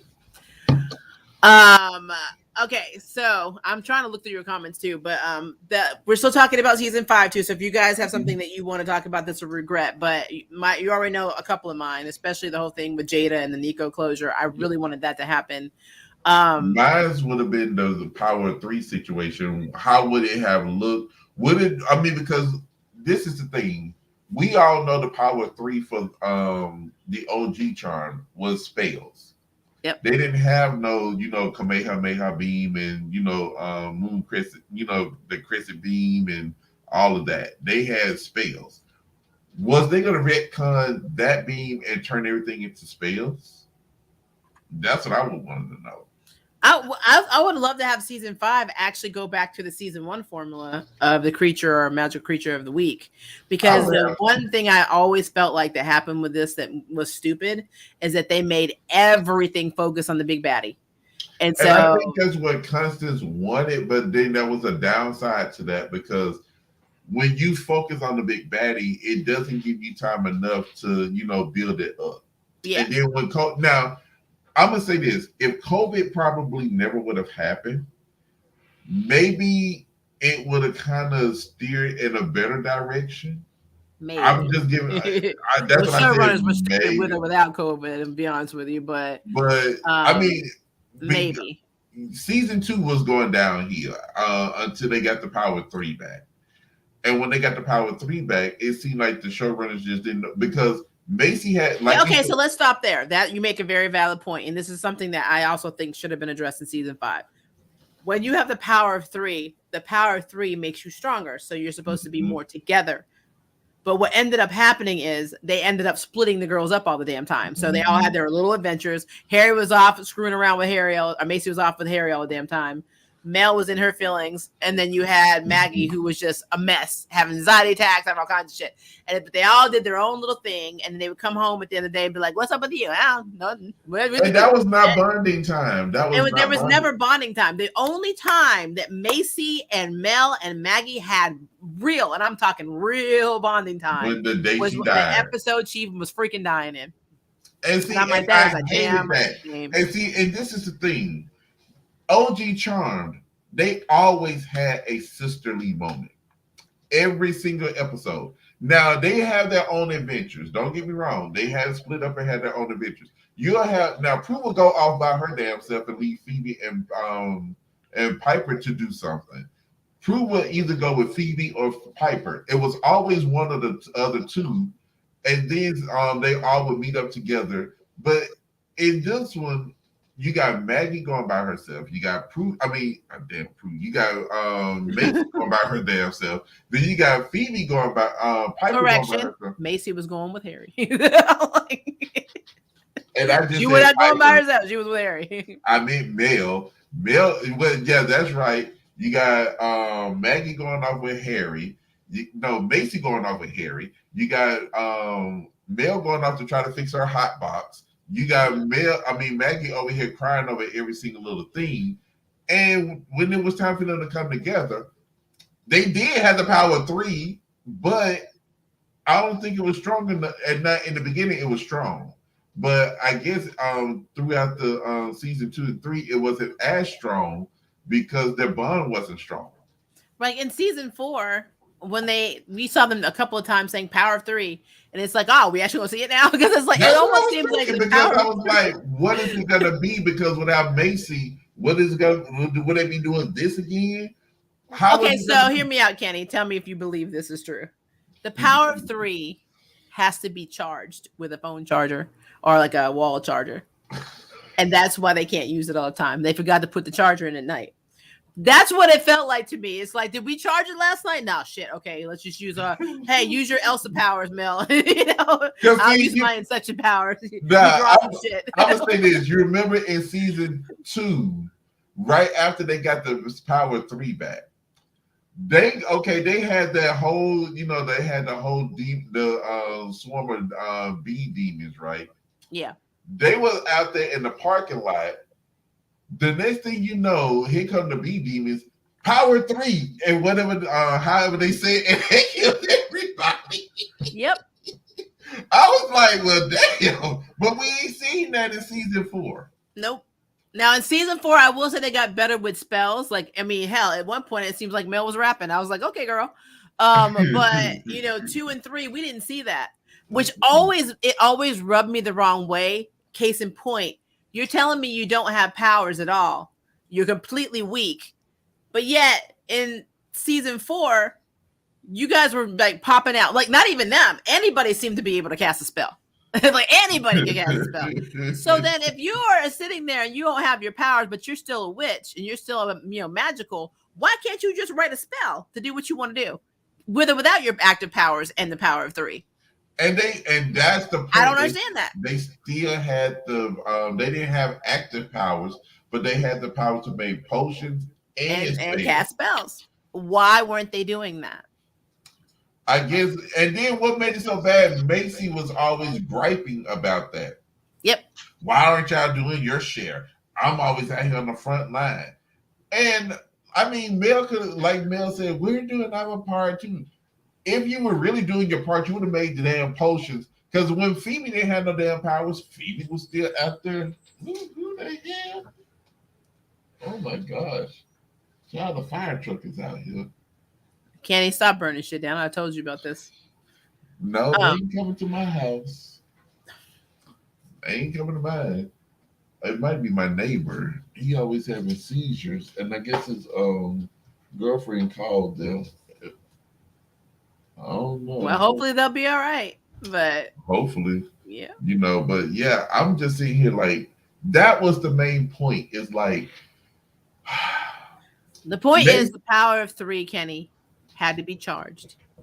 And it was okay. They never charged. They never put it on. Well, that day, the second day they used it in season 2 toward the end when they killed the bee people. I guess it was on hypercharge because they ain't had no damn powers. Well, now see at that point they turned it on and then they got to update.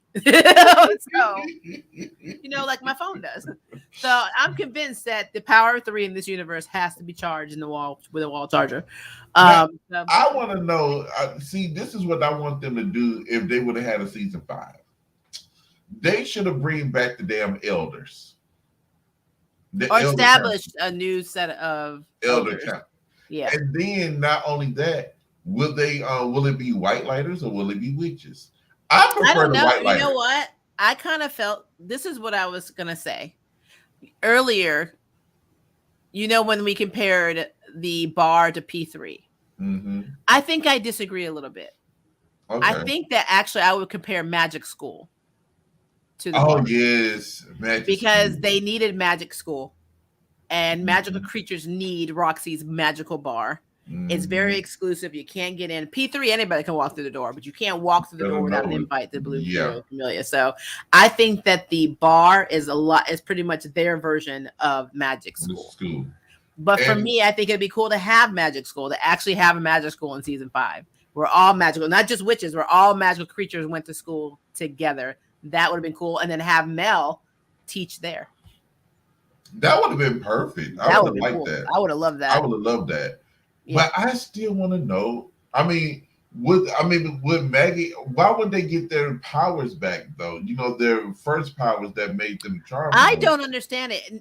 It never made sense to me that Macy got her original powers back, and she got a little boost, but she's still telekinetic. Yeah, she was the witch, the witch of movement or whatever. But like the time witch and the emotion witch, their shit's all over the place. It's like really because like every time I look at Mel, I'm like, she's Elsa in Firestorm. That's what she is. That I don't get that at all. I understand if you speed something up so fast it heats, if you slow it down so fast it freezes, but it's stupid. I wanted you to have her. It is a perception of time, but it's not really time. Yeah, if you think about it. She should have been able to get her original time powers back. And that's what was the part of the charm, the charm lineage. Did they retcon that because of the fact that, I don't know. And I guess my thing is the showrunners were like, well, we didn't want to do the original and have her actually combust things or blow things up like, Piper did. Then they should have been like, okay. Well, no, what they could do is let her move back and forward through time. Piper couldn't do that because Mel was actually a time witch. So mess with her chronology. Don't mess with, don't try and copy what they did on the OG Charm. Make her shit different and make hers more time based. And that's what they could have done. It would have been a lot easier. Like I said, I used to throw shit at the TV. I'm like, man, it's stupid. I'm like, I'm so mad. Because I was so mad at that because I was like, why can't Mel stop time? That was the whole premise. Now I can understand why they would retcon Maggie's power because she's touching people to hear what their thoughts are. And what kind of telepathy is that? She's supposed to be emotion witch. She's supposed to be having visions. She's supposed to be having premonitions. Yeah. She's supposed to be trying to help the situation. How touching somebody is gonna make the situation work? I don't know, but I like this comment right here. I think the interview mentioned they didn't like Mel's original time powers because of the editing around it. What editing? All you have to All you're doing is freeze framing the damn frame. Or either have everybody in the damn room stop. Hell, you don't even have to do that. I'm telling you, literally, if you've ever pause the DVD, That's all you basically Blu-ray do. or DVR. Because see, Like, all she was gonna do is do this. She was gonna do this. Now, see, with Piper actually made movements. She was like, or that's what she did. Yeah. All she had to do was, and everybody. Yep. It is cheap is that? Effing easy. Easy to do that. That's one of the easiest freaking editing jobs that you could possibly get is freezing a damn frame. That's bullshit. No, making her shit free, actually have Elsa powers and like fucking virus arms, that's the more difficult shit. That's harder. I don't understand that at all. So if they said that in an interview, obviously that's just that was them trying to come up with something really fast that was stupid. So and it wasn't even, and those powers weren't even damn useful for them. Because it was like if she stopped time, that was more useful because they would have gave them like she did in season 1. Now, I ain't gonna lie, every time she, when her Chastity and Harry, when they went to that crime scene, she just went up there and it just walked through, and then as she was leaving, and then that's it. Yep. It's really not hard. I promise you it's not hard. The powers are based on their Thors, Maria? What is that, Ray? And that's how their magic manifested. That's how magic works in this universe. Magic manifests as physical means of their personality traits. And I get that. I mean, I guess you can base the argument on Mel's powers. She's just hot and cold. I don't know. Basically. But at the same time, she is the true definition of a time witch. It is a wasted opportunity. And it's just stupid. So it's just dumb to me. That whole thing has always been dumb to me. I'm going to say this. I believe they would have brought her time powers back in season 5, but she would have been a whole lot stronger, and she wouldn't just been able to stop time and move things through time. Like you said, she might have been able to move herself forward in time, going, light years into the future, or light years in the past. Yeah, I believe, but I think they was gonna work up to getting to her to that point. But I think they would have given her back her old powers first. The old time power. When she can stop time first. And then gradually, enhance it like they did Maggie's. Because when Maggie got the premonition, she got Inception. Which is interesting. The only reason I'm saying that, to go back to Ray's point, which I do agree with, it should be based on their personalities. But anybody that's had a panic or an anxiety attack will understand you are not projecting it on someone. It is all inside of you. It is all you, like everything around you is so surreal. Like when you have, especially panic attacks are no joke. I've only had a couple in my life, and I will never want a panic attack again. I think I've had one, and they're horrible. There's no sense of yourself. It's like things are happening, but you're not in your body. It is so messed up. So like for her to have that inception power to be able to like push, it's almost like if you've ever saw the movie Push, she's a force pusher. Or that show Alphas. Remember Alphas on Sci-Fi that used to have, there was a character that could actually push emotions on you. I ain't had cable in so long. This would have been a while ago. This was probably a good 12, 13, maybe more years ago. The Alphas was the thing. I should like that show, but they canceled that too. I think I heard about that show. It was basically Alphas was basically like a poor man's X-Men, basically. But it was a good show. But like they had a character that could literally push emotions, and then you had another one that could like literally speak to you and force you to do whatever she wanted. Kind of like Purple Man. So there, when you think about Maggie and her personality, she's a lot more introverted than people think she is, because she deals with everything. She internalizes everything until she explodes, hence her anger management. Right. So like for her to have that as her power is really interesting if we're going by personality traits, because she should not have that. She actually should have been more a telepath like she was in season 1. Well, see, the reason why I say telepath was a little bit, cheesy, because I know you can see, I know you can get more information through people's, listening to through people's thoughts. But Mel and Macy, I mean, because she literally will bump into somebody, she would hear their thoughts, and you saw she had panic attacks about people thinking how bad she was. They thought she was ditzy and all of this, so she would break down. And then when she hear it, and she wasn't supposed to know what these people were thinking, she had to try to play it off, and that was hard. So it's like, why would y'all give that to her? Well, if you think about her mimic ability, I love the mimic ability. I will say her mimic ability actually is more accurate towards her personality than her inception ability, because with a mimic, if somebody has low self-esteem, or somebody has a dissociative identity, or if somebody has just somebody who is very down and self-deprecates, they always want to be somebody else. They want to act like somebody else, or they have somebody else as a role model that they try and idolize to be like. So her mimicking something by taking that ability, that tracks to me. I can relate that very, very well. Right.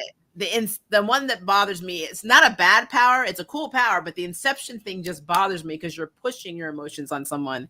And that's not something like someone like Maggie, who has a severe anxiety and has panic attacks, which honestly they kind of went away, which is another problem I had with Charm. Is like, now they're right there. But that's not something that you would foresee them doing. So, I'm just putting that out there, that is. Now, I was gonna say, now that whole part with Maggie,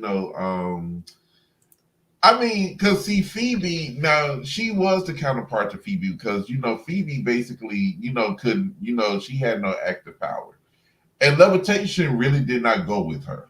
So that's why they retconned that, took all her powers and retconned that. Now, I would wait. Do you think she was more of an empath? Because remember how Phoebe was feeling people's emotions, and you think by her being a telepath, when she would touch people or something, that's how. Nah. See, that's the thing. Maggie was confusing in season 1, because she was definitely an empath, but she was also hearing people's thoughts in the pilot episode, and I think some parts of other season 1. So she was an empath and a telepath. Because she wasn't just hearing it, she was feeling it. Yeah, she was the full range of emotion, I guess, mentally and emotionally, or physically, I guess is what you would say. And I had no problem with that. I didn't. I didn't either. I actually loved it, but the thing is like when they went through that damn portal into Seattle and Safe Space, it just, I mean, the second showrunners fucked up everything. Yeah, I mean they did, because I always saw Maggie's character as someone who didn't really have a full active power, but she was a sponge. She takes things in. So like that's why Inception is still weird for me. Is like I'm actually giving you, and I'm actually the sponge. But it is what it is. However you want to look at it, it is what it is. But at the same time, I'm not unhappy with her mimic abilities, and I actually liked it because it saved them in the end. In episode 11, episode 12, it actually saved them. Yeah. So I actually like that. But I'm gonna go back to what Mercenary said earlier in the stream. He was like, Lucy Berry was out there actively trying to save Charm. I was like, wait, what? Mercenary? What was she doing? I don't know if he said she had Mercenary. If you still in the chat, what was Lucy Berry doing to try to save Charm? Did she have a petition? Is she calling on us to do something? Because look, I go up there and march with her ass. I'm like, look. I'll be real with you guys. COVID has always been my fear, and then I got it. Yes. I'm not going to march with you. I will support you, but I'm not going to go march with you. I would have my mask. I would have on my my hazmat outfit. I would have on, I'm gonna have on my hazmat, your hazmat, everybody else's hazmat. I am never getting this shit again if I can help it. Believe me, why you think I still wear my mask to this day? Now I'm gonna tell you now, I told people at the funeral, if you touch me, look at me, or breathe on me, you're gonna be in that casket too. So do not come near me. Jake said Barrett did sign the petition to save Charmed. Aw. Yeah, she gotta make that money, man. That's her bread and butter. I look and see. I would have more want to expound on Kayla's powers in season 5, because we really didn't get that much of her powers. We did, but she barely used them since Sunny cut off her damn thumb. She really didn't do anything but make that little flimsy ass bow. I'm just saying. Yeah, like I said, I mean, so I would love, I guess if we're gonna go by regrets of season 5, I literally would love to have a more detailed focus on their power expansions, like what's making Yeah. them upgrade and all of that. I think that would be amazing. Now, Now, will we get that? Will we have gotten that? I don't know, but I was trusting the showrunners to actually do it because they're the ones that were giving them their. It's like when you play a video game and the character gets like an upgrade or yeah, update or like and now you're at level 3. I want to know why you're at level 3 and what does that mean and what is the highest tier you can go. Like if Maggie has mimic powers, what's next? Will she eventually be able to actually be like Mystique and like I was actually saying, turn into the person? I'm gonna say I think when this is now Maggie was so close with Macy. I believe Macy's death triggered something, even though it came later in the season for her to get the mimic power. I think So you Macy's think it death. comes from trauma? Look what Goku and Gohan and them when they turn Super Saiyan. Okay, so then I'm mad because I got a lot of trauma. And where the hell are my powers?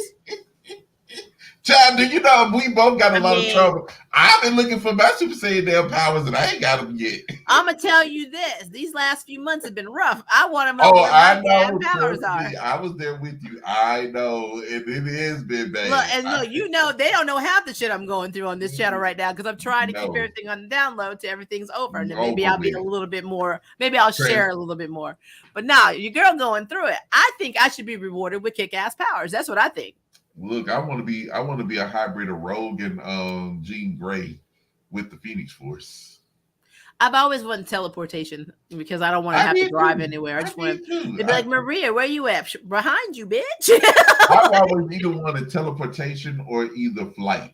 Either one of them. Yeah. I always wanted to, be able to fly. I want to teleport and be able to create force fields. I don't want to be injured by things, and I want to be able to go everywhere. That's why I want to be. That's why I wanted to be a hybrid of Rogue because she stole Ms. Marvel's powers, so I would still have invulnerability. You could shoot me all day long, and nothing would happen to me. You can knock me down with a tree branch. I mean, with a true. But then when you try to make out with your husband, you drain him and kill him. So I don't want the draining powers. Okay. I just want the invulnerability, super strength, flight. Well, with Jean Grey, I just want the Phoenix Force. I would like to have the draining powers at will, and I can turn them off when I wanted. So when people came to touch me during COVID, I just drain the shit out of them and drain you out. But you will never touch me again. But you'll catch it though, because if you drain them, it's going to come from them to you. That's true. That is true. But then I'm gonna have to use my super strength to like Hulk smash them.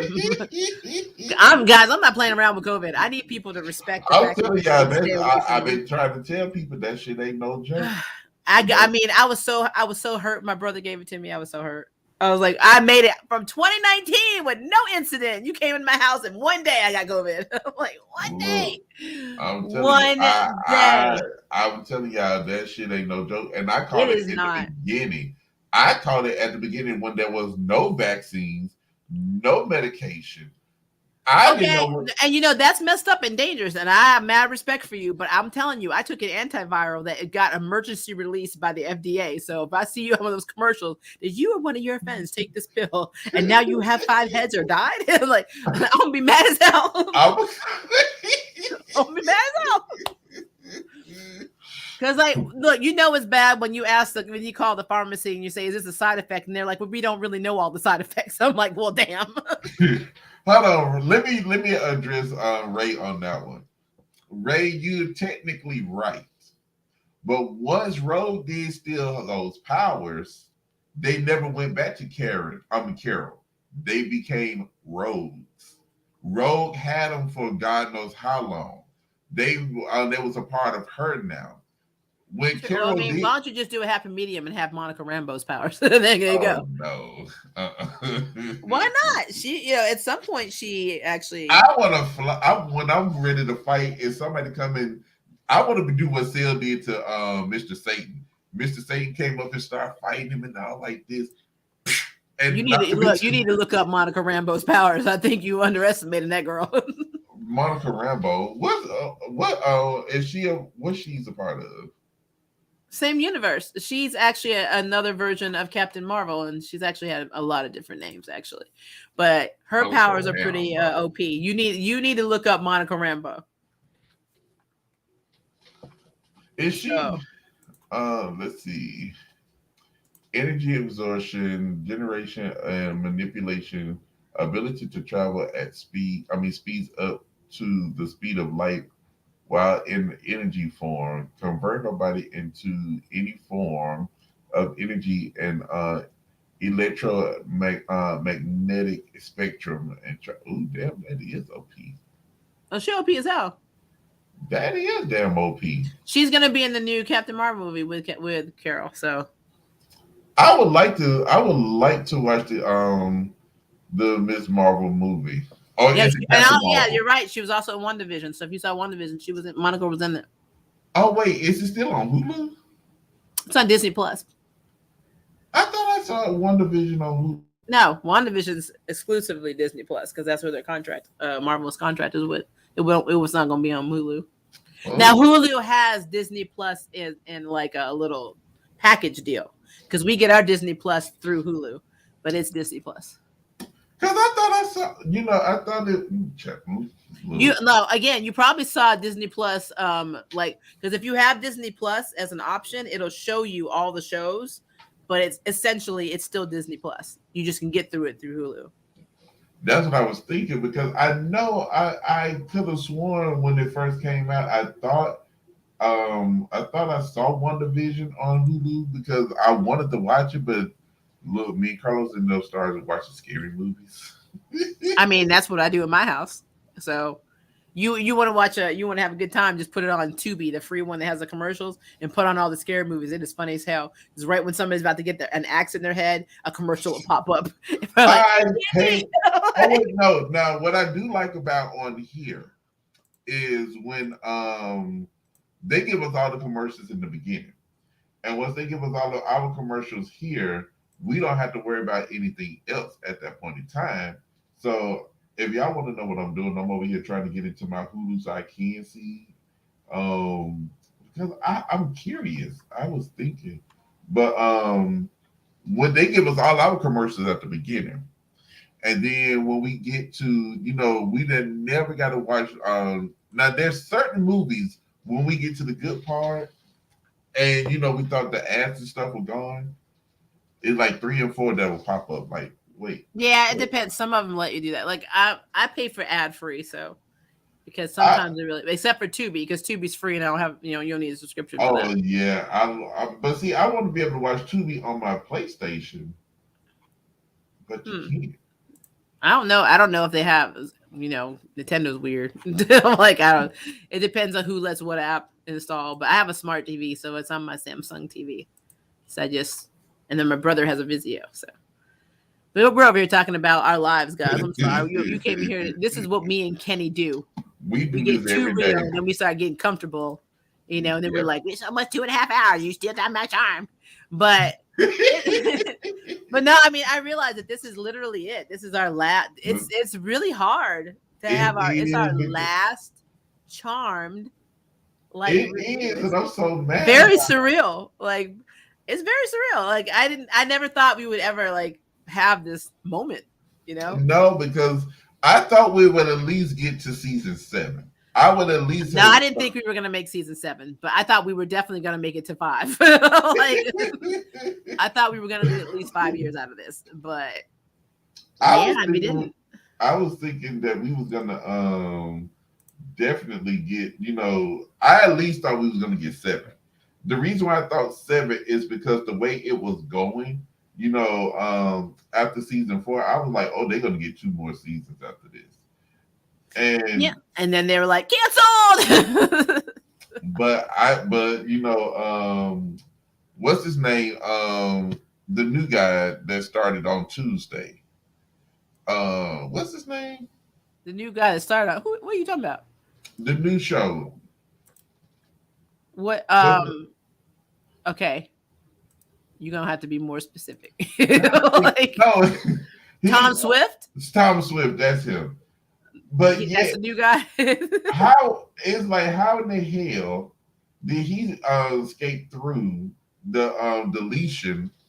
I mean, the cancellation when they're trying to get rid of everybody, and they have superpowers, but his I ass don't know. got superpowers. And his character is actually gay. So they established that Oh, on he's a Netflix. triple threat: black, gay, and superpowers. Yep. Well, I don't think he has superpowers. I think he's a super genius and a tech genius. He didn't have any powers. He's based off the Tom Swift character in the books. It's a spin-off of Nancy Drew. Man, I know. I know. I know. I really I'm wish this bot would stop saying, we have more cheap look. sex and Tinder. I get mine for free because I'm married, so I don't need your ads. I So do too. I do too. I Trust don't me. get this. So I need you to stop. We I'm don't tired need of that. blocking you. I know. And I'm tired of. I'm sick of reporting you. I mean, your channel should be gone. I don't I don't get it. I mean, you just must love being reported. Seriously, I don't get that at all. So these bots are insane. So I'm gonna have to get with the messenger gods of YouTube that do a little and see what they can do about these bots because I have security on and I don't get why this is happening. Have you guys seen Tom Swift? I don't know if I like it. I've checked out the first episode. I can't form an opinion to episode 3. You know that, and I just haven't gotten around to watching the other 2. Yeah, I haven't watched it yet. So yeah, First Kill, guys. I know a lot of people are asking me. I have watched all of First Kill on Netflix, and I do need to do a review on that. I'm gonna work it out. I also have to do my Superman and Lois review, and yeah, I gotta watch that too, so I can start my review with Maria. They're not letting me into my Hulu, and I'm not. Yeah, I'm gonna tell you this now. It's gonna be a minute before the Flash. I might have to wait till the end of the season because I just have so many problems with the Flash. You should just drop it. Oh my gosh, you should have left him. I mean, I'm just like, again, guys, I'm tired. I'm just tired of it. You should have left him where he was. I know you left him in season 2. I know. Oh, I left him up in the tornado in season 2. You got to be specific. You got to be very specific because if I would left him in season 2, it could have been any time. His ass went up in the tornado and never came down. Yeah, I like. So Kevin, you just really did it for me. The Flash is annoying. It's like it will get good and then go downhill again. I absolutely agree with that. There'll be moments where like, oh, this is actually cool. I feel like I'm watching a comic book show, and then it's like, and we're back to the Young and the Restless again. Maria, you know. So, let me ask, did you like The Gifted? Yeah. You want to review that and talk about it? The Gifted? I mean, they canceled that show, Kenny. No, it's on Hulu. I know they canceled it. I mean, it's on Hulu, but it's old. I don't care. There's something to talk about. I mean, hell, why don't we review Warehouse 13? That show was a bomb. I don't even know when Warehouse 13 come on. Oh, blasphemy. Warehouse 13, it was amazing. What episode? I mean, what was it? So 2 FBI agents basically are assigned to this like warehouse. No, I'm saying where can I watch it? Where can I watch it? I'll have to find it for you. I mean, I think the first season on DVD, but I'll have to look and see because that show was I'm telling you. That show made my life. It's pretty much a non-horror version of the old Friday the 13th series, whenever they would get like the cursed objects back. Well, they had the same premise. They would get historical items, and each item would do something, and they would cause problems, and they have to go out and find it. Yeah, and bring it back to the warehouse. It was a really good show. I'm not gonna lie, I loved The Gifted. And they left that shit on a cliffhanger. And they do that. You know they do that stuff because they didn't know they weren't gonna get a new season. I was like, well, I mean, I'm just sitting here like, oh my god, when I forgot John when he came through that time warp and told them that they need to come with him. That was the last time we seen them. They went in that time warp and never came out. Yeah. And then Kevin said you can watch it free on Peacock, by the way. Oh, gotcha. I do have Peacock. Well, I pay for Peacock, so yeah, I have Peacock too. Yeah, I got Peacock, so I just finished watching The Real Housewives on that one today. So look at you. The real housewives, not the fake ones. The real ones. I'm gonna tell you, I don't believe they're the real ones. Like, Maria, you are not doing this to me. I'm You doing it. not You doing it. couldn't have me on that review with you because I don't watch that reality show. So I know that's why I would act a damn fool on your damn stream. Look, I'd be like, oh my god. That's why we're gonna talk about The Gifted. I would love to talk about that show with you because I loved it. I loved it. Yes, it got on my nerves. Jace, the guy Jace, I think his real name was Jace, but I forgot what his actor name was. He was the one that was supposed to be a part of the Sentinel. Oh my god, he got on my nerves. I'm not helping you with this because this is really funny to watch. It was really good. Oh, Angry Grandma would come out so bad. Polaris, oh, she was getting my. Now, what I did like Polaris actually is the sister of Scarlet Witch in the comics. Mm-hmm. And Quicksilver. But I don't know why they never. And then they always reference the X-Men in this, but they never see none. And Anna Paquin, they was like, now they were saying because Anna Paquin's boyfriend was the producer or executive producer of the show. He was a star too, Stephen Moyer. Oh yeah, he was the twins' father. Mm-hmm. And they were supposed to and what were they twins? I don't think they were twins. I think I thought the girl was older, but I mean, I had to. Yeah, I think she's about maybe 2 or 3 years older than him. Yeah. And so, I don't know what these people. It is 11 o'clock and people still running around out here acting like it's like 5 or 6 damn o'clock in the evening. But yeah, I would love. I mean, he was. What was said was, if they would have came back for season 3, they was going to start having guest stars to come in. You know, who have played the X-Men. And she was supposed to be one of them. But see, I did not want to see Anna Paquin if they did not give her Miss Marvel powers. I did not. Because Rogue is nothing without those powers. She's nothing. In the movie, they portrayed her to be a weak bitch. I just hate, and I love Rogue.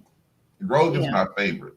Because she was a top tier X-Men. I think they was putting her on Omega level because she was fight with the most toughest Empire.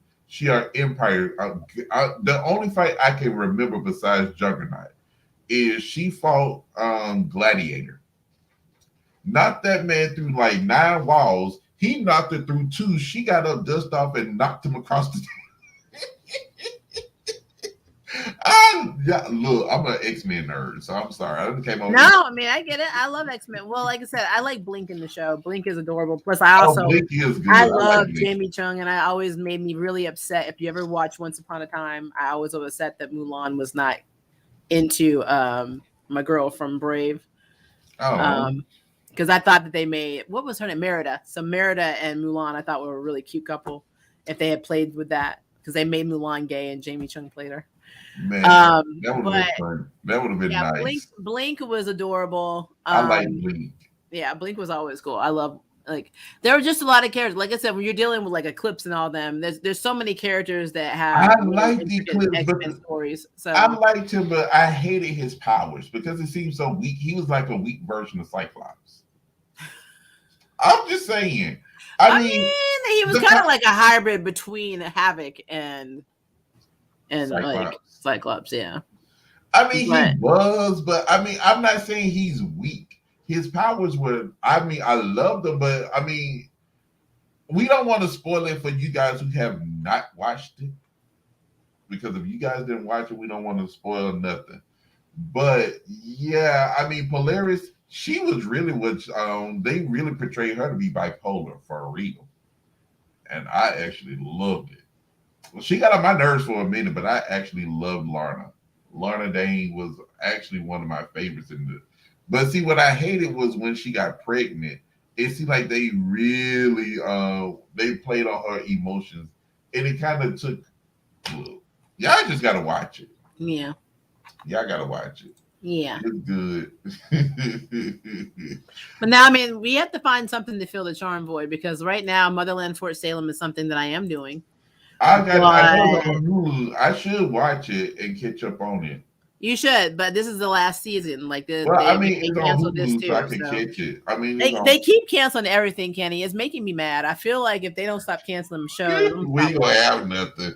But you got to remember, the Owl House has got one more season. It's like the 344 or 45-minute episodes. They are canceled. Every show I review, except for Ruby right now, is actually canceled. Well, you got to remember, so COVID came in and wiped out everything. COVID destroyed everything. We can always review Baywatch, Kenny. You by yourself. Will they run into slow motion music? Learn to swim, losers. You are by yourself. Ray, I do know about Wanda's mental issues because she wiped out the whole mutant population. So, yeah. I'm telling you, Polaris and Wanda are both nuts. I know. Oh my God! But every day I'm like, what's going to trigger one of these heifers today? Who ate the last Cheerios? Oh no! Oh, you don't exist. Just because I ate a Cheerio, you want me dead? I mean, look, it is what it is. I know one thing we will definitely review when it comes out. But I need you to watch it if you haven't, Kenny. Is Peacemaker season 2? Because we are getting a Peacemaker season 2, so we're definitely going to review what is that on? HBO Max. I ain't got no HBO Max. But I'm gonna have to do a watch party with you so you can watch it. Man, I have to show you the opening. The opening sequence alone for Peacemaker is on crack. So that is a thing that we need to do. I love how Mercenaries, like, we can always come up with a different theme stream. There's always new aspects that we cover Charmed. True. We literally could also talk about the OG Charmed. Mm-hmm. I had suggested that we can go back and talk about the OG Charmed. It's just gonna be hard because me and Kenny have this thing in common. We both don't like Piper. I mean, not Piper. We don't both like Paige.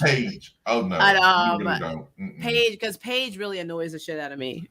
She's always annoyed me. Now, see, the thing that this is what makes me mad about Paige. And the writers, this is the writers' fault because this is not Rose McGowan's fault. This is the writers. They tried to make her somewhat like Prue. Every episode you saw her, she was trying to be a super witch like Prue. Prue was never a super witch. Prue didn't really she casted spells, but she never made potions. Yep. Prue always honed. She barely used her powers unless she needed to. What made Prue powerful was the confidence and her confidence and her statuesque as the oldest sister. That's what made her powerful. And she never showed her hand when it was about time for them, when they was about to fight and they was in the face of evil. Paige was too scared. Paige didn't want to do nothing. But then, But she was whiny though, Kenny. She always like, Mom, I need my privacy. I'm like, okay. And that was the thing. Prue put her job as a charm one over everything. When Paige came in, it seemed like they wanted to drop that because they defeated the source. Okay, all well and good. But Cole regained the source, so technically their job wasn't over. But they wanted to drop everything and become normal people, which, I mean, to their credit, I understand. But you're the charm one. You can't just do that. Well, then plus Paige had like this one, on the one hand, she's like, I was an only child. I didn't have sisters. I don't know what it's like to be sisters. And the other hand, she's like, why isn't my name on the family tree? Oh my God, that killed that. I'm like, because we didn't know about you, bitch. And then Piper said, well, when Prue died and all this other stuff, we just didn't have a chance to update it. Yeah. Bitch, you're a Halliwell. Why can't you do it? I mean, because in reality, we don't want to put you on here. That's what that's about. We don't want to. Because they was missing. I don't care what nobody say. I know Alyssa Milano may not have missed Shannon Doherty, but she did miss Prue with her no crying ass. Ooh, Phoebe could not fucking cry to save her damn life.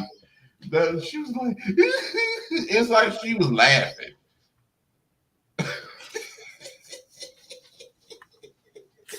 Oh Lord, Lordy, Alyssa, Lordy. I'm sorry, but I have to drag You your are ass. not sorry. You are I sure not ain't, but sorry. I'm gonna just have to drag your ass. When I did my review, when I did my original review, I dragged her ass. I'm like, Phoebe cannot freaking cry. What is it? It sounds like she's laughing.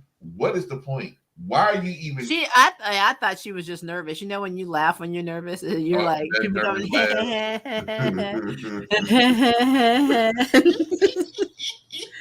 But now this is what she was doing. She's like, she gone, and then all people looking at me. My bad. I'm sad. Piper's over here like, baby back. But see, you know what? When Prue died, I did like how Piper went through her emotions. I mean, She was trying to bring. Look, she was trying to bring her back. She's like, my finger. You gonna and let see, you not leaving me in this world, bitch.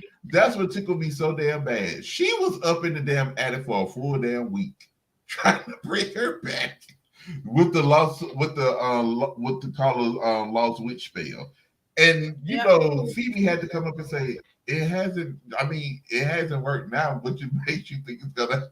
And then Phoebe was not even emotional. No, this was what Phoebe was like, Piper. I mean, look at me. I mean, it's been a whole 2.5 hours, and I'm completely over it. What is wrong with you? You know what? And I'm gonna have to say this. I'm quite sure Phoebe, you know, in some way was so happy that Prue was gone because she got Prue to judge her no more. I'm just saying. Phoebe was like, "Can I have her room?" I've always wanted that bigger room. Like, aren't you sad that Prue is dead? Who? But see, I'm gonna tell you, I'm not gonna lie. The episode when Phoebe and Piper was sitting in the living room by the fireplace, that really hurted the hell out of me. That you know, Prue was not there. It irked me so bad, and it felt like, okay, you're the charmed ones, but a third of you is gone. I mean, what? I mean, 2/3. You lost one, and the other one don't really want to be with y'all. But then this is what I said. This is what I had also said. Now you know, in the beginning of season 4, when Paige came in and said she thought she was related to the Halliwells when she told her boyfriend that at the time. My point was they should have brought Paige in season 3. She didn't have to be, you know, she could have came in as, you know, to find out if they were sisters or not. That way she would have got a chance to meet Prue. But what they should have did, instead of just, you know, if they knew that Shannon was going to be leaving, they should have transitioned to where, you know, Paige was looking for them. And then by that time, at least you would have had a small connection to Prue instead of being at the damn funeral looking like, I never knew her, but why am I here? I mean, that's what they could have done. And then they could have, her powers could have awakened. She's a half white lighter. So at that point, Leo was useless because he was no damn white lighter. So, well, no, he was still a white lighter. So she could have came in, been there with them to help do all the other stuff. When Prue died, she could have, you know, just easily moved on into the sister, you know, to the third sister wheel to become the third charmed one.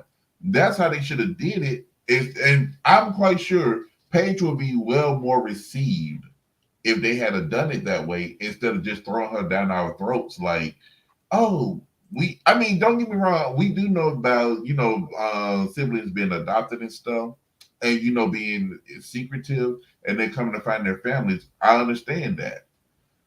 But the way they did it was just unnatural and it wasn't realistic.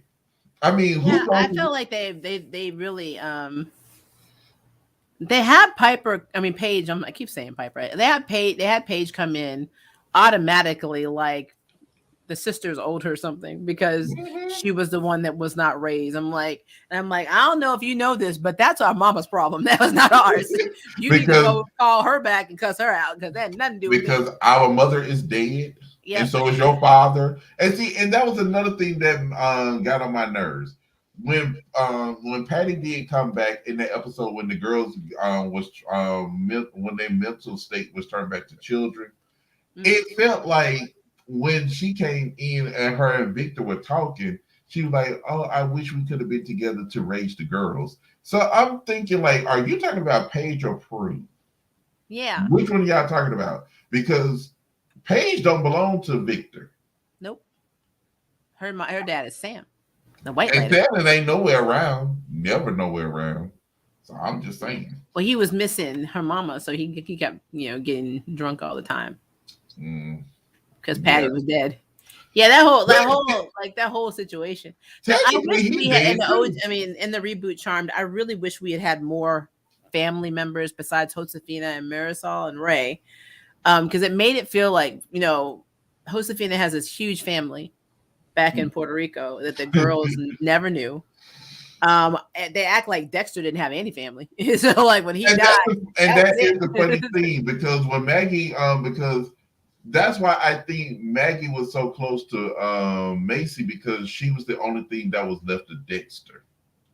And when she finally got a chance to see Dexter, it kind of jolted her, but she never asked the questions like, "Do I have anybody else, family members that I can go see?"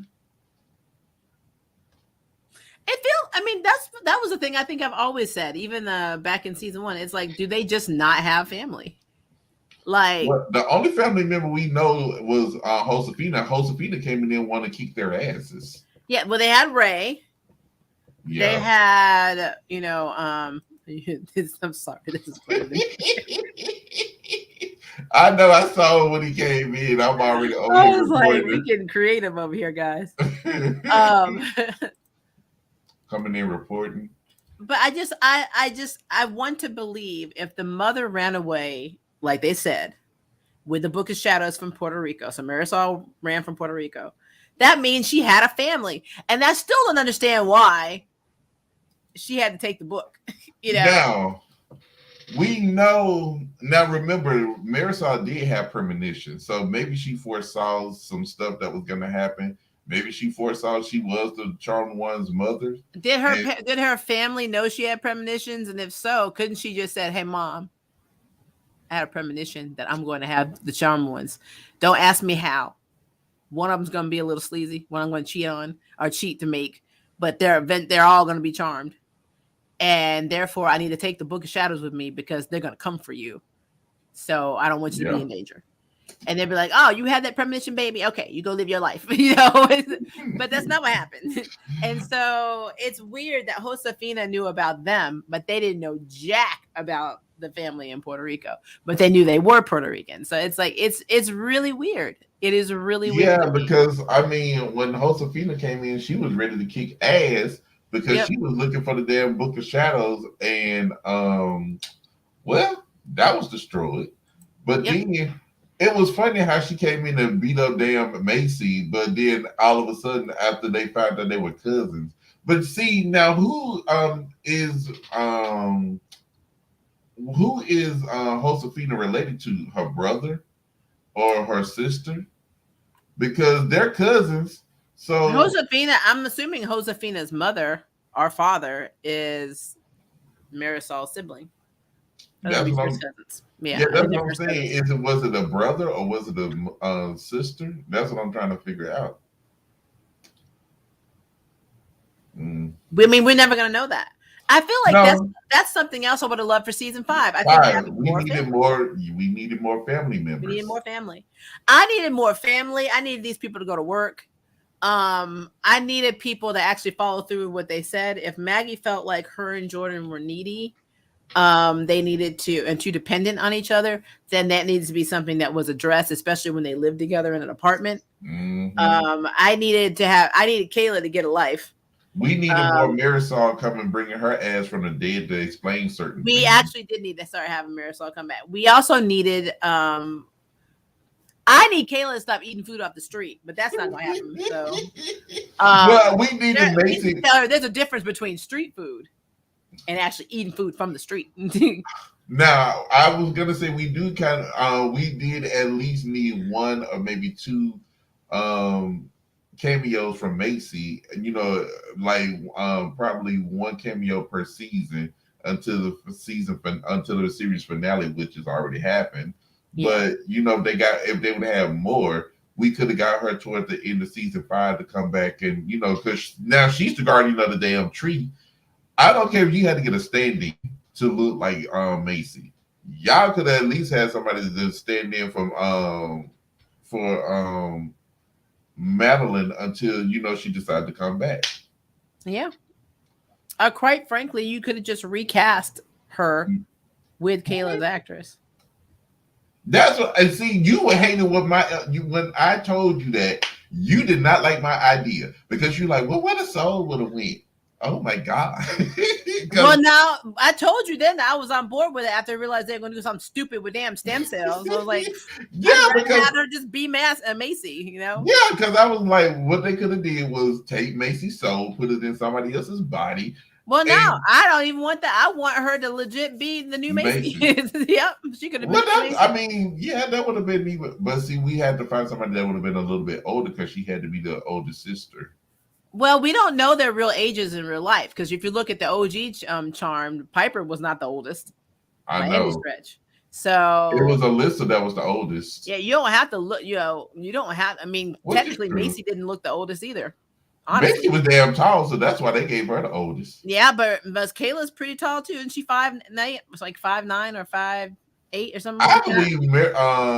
I believe Macy was an Amazon. She was like she was Amazon. I'm gonna go to this question in a minute. I need to look up heights here. Madeline Mantock, how tall are you? She was like 7 feet. She was not 7 feet. What the hell's wrong with you? She's 5'9".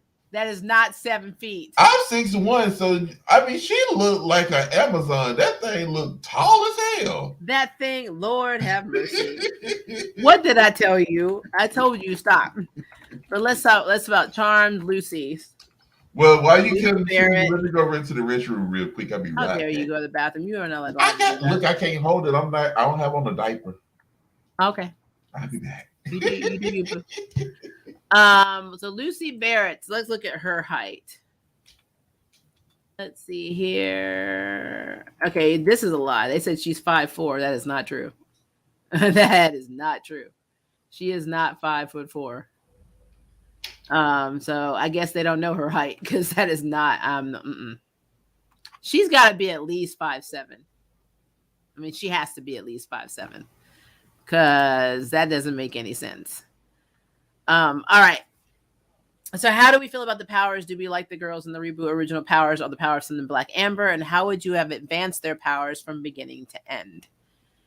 I think it would have been a natural progression. If we're going to go by the witches, and we have the, one witch of movement, one of motion, and one of time, then they would absolutely be focused on that specific, like specialty, I guess is a good word of saying that. So like, whereas we had, the telekinetic, with Prue, it was always interesting that they went astral projection with her. She is somebody who is telekinetic and can move objects with her mind, but then she was able to move her spirit out of her body, which was always weird to me. But with Macy, I mean, honestly, her telekinesis should have been to the point where she could make things, either implode or explode. Because I think that's, the next step for her.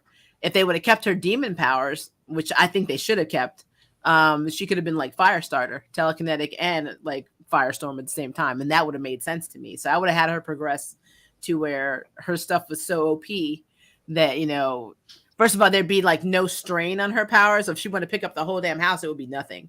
So I think that would be cool to have that, like that kind of trajectory for her powers.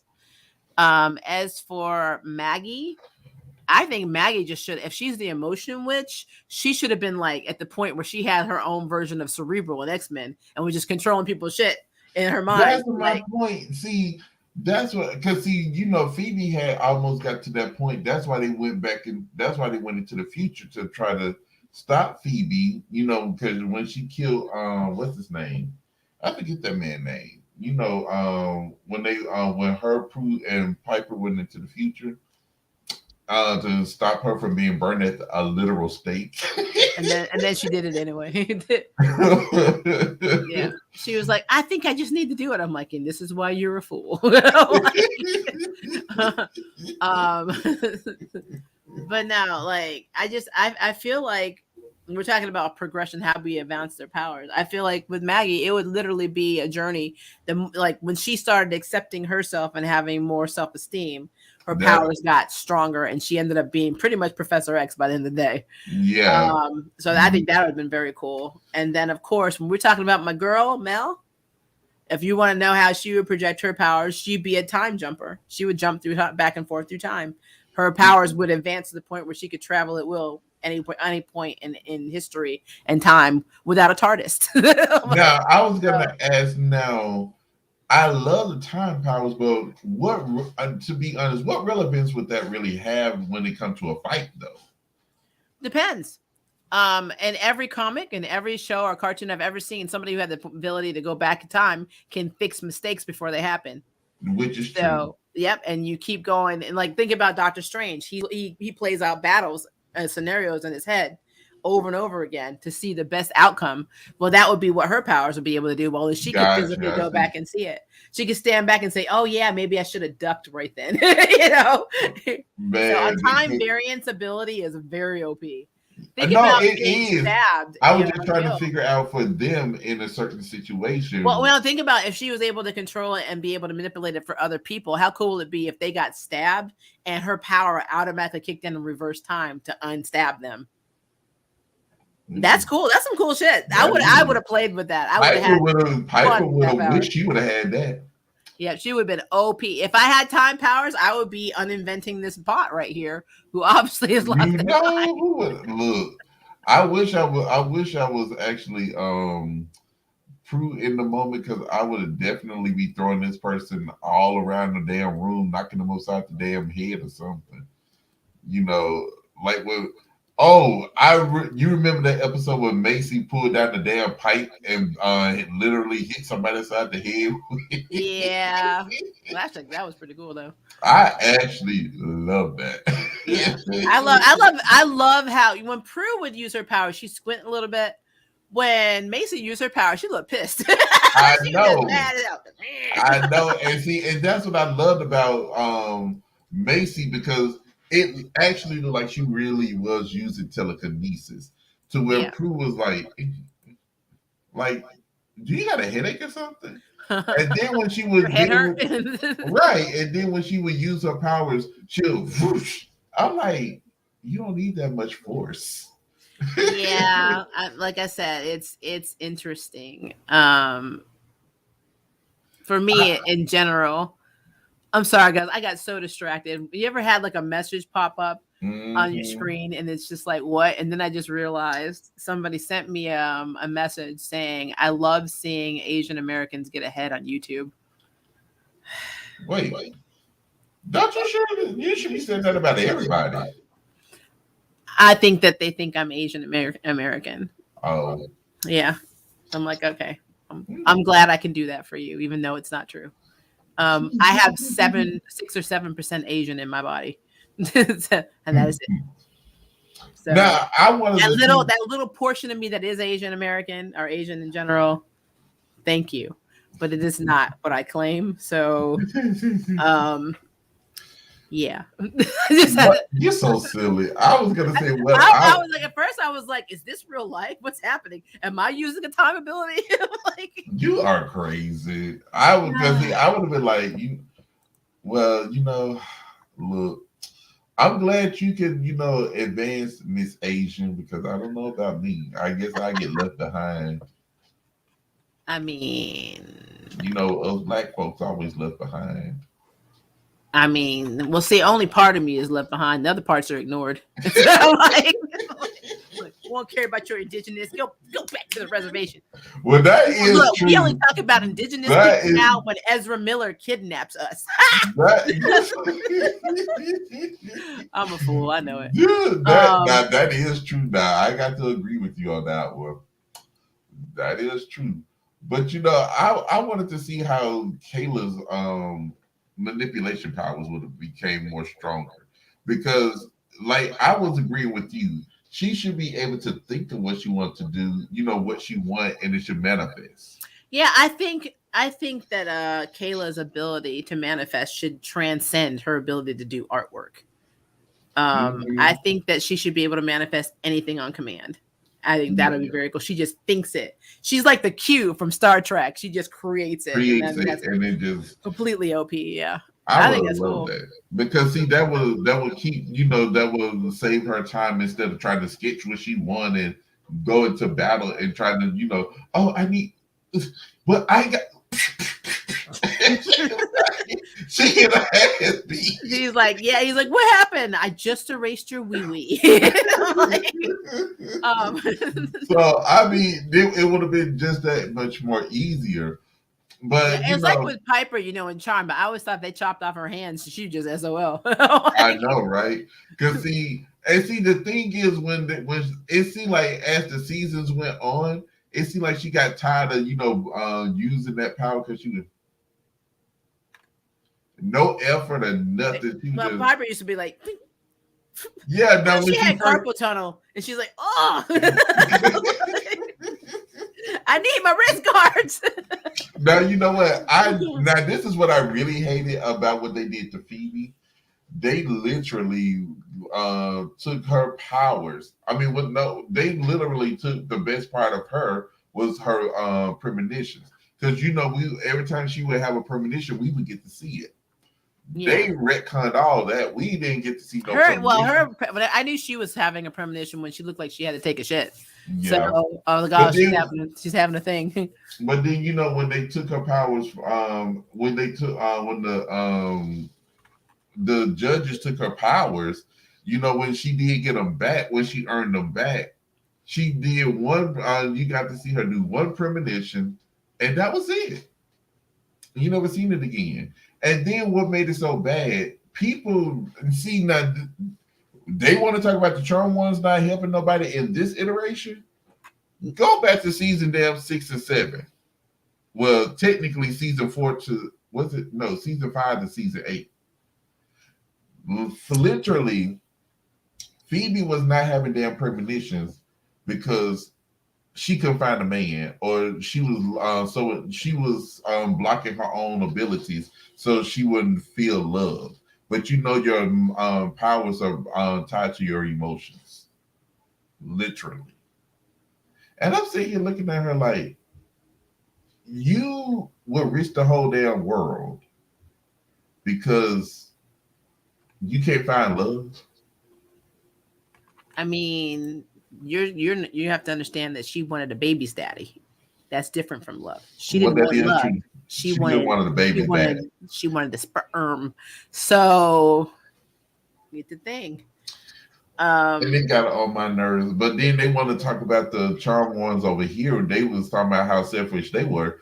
No, Mel and Maggie showed these ladies showed more and gumption to want to save the world, even though it seemed like they were selfish, but they showed more gumption at the end of the series. Yeah. More than the Well, other to be three. fair though, again, back to Paige. She did conjure a whole man to sleep with right after her sister lost her abilities because that's bright. Right. And they had you know dang what it's late. I look. They had what you call it? Consequences. Yes. Yeah. That they had that look. It's late, y'all. Look, I'm getting like Roxy to my body. Now we're gonna cut this stream short in a second. I know we've been at this over 3 hours. Not a lot is known about Lucy Barrett. This is true. What we do know is that she's from Australia. Her mother is white and her father is black. Not sure if it's Aborigine, if he's African, but we know the father is black. We do know that rumorville is she has a relationship with Aisha D, who used to be in the Bold Type, who played Cat on the Bold Type. So another person who's mixed in Australia. Oh my God, Kevin is stupid. and I'm just gonna throw this out here, guys. I'm gonna throw it out here. Besides Mel, everybody on this damn show is mixed. Everybody. I'm pretty damn sure Jordan's mixed in real life. Everybody was mixed. Yep. Macy was half, white, half black from England. Lucy is half white and black. Now I'm gonna say Sarah Jeffrey is black, indigenous, and black indigenous and white like me. And then Ruby, I learned it was Afro Latina. So like everybody on that show except for Mel was mixed. Let me say this. And Abigail, I guess. Well, yeah. I found it funny when I first heard Madeline Mattook when she wasn't playing the roles on television. When I first heard her speak, with her accent, I was like, she's British. I never knew she was British. Yep. I didn't even, and then like you said, when Lucy, her Australian accent would come in, I didn't even catch it half the time. Yeah. Well, I think the one that scares and shocks everybody on the CW is the character who plays Nick on Nancy Drew, because I think he's mixed in real life and he looks more black passing, but he has a Scottish accent because he's from Scotland. I do like the Scottish accent. I had a Scottish accent until I was 5. I had a British accent until I was 14.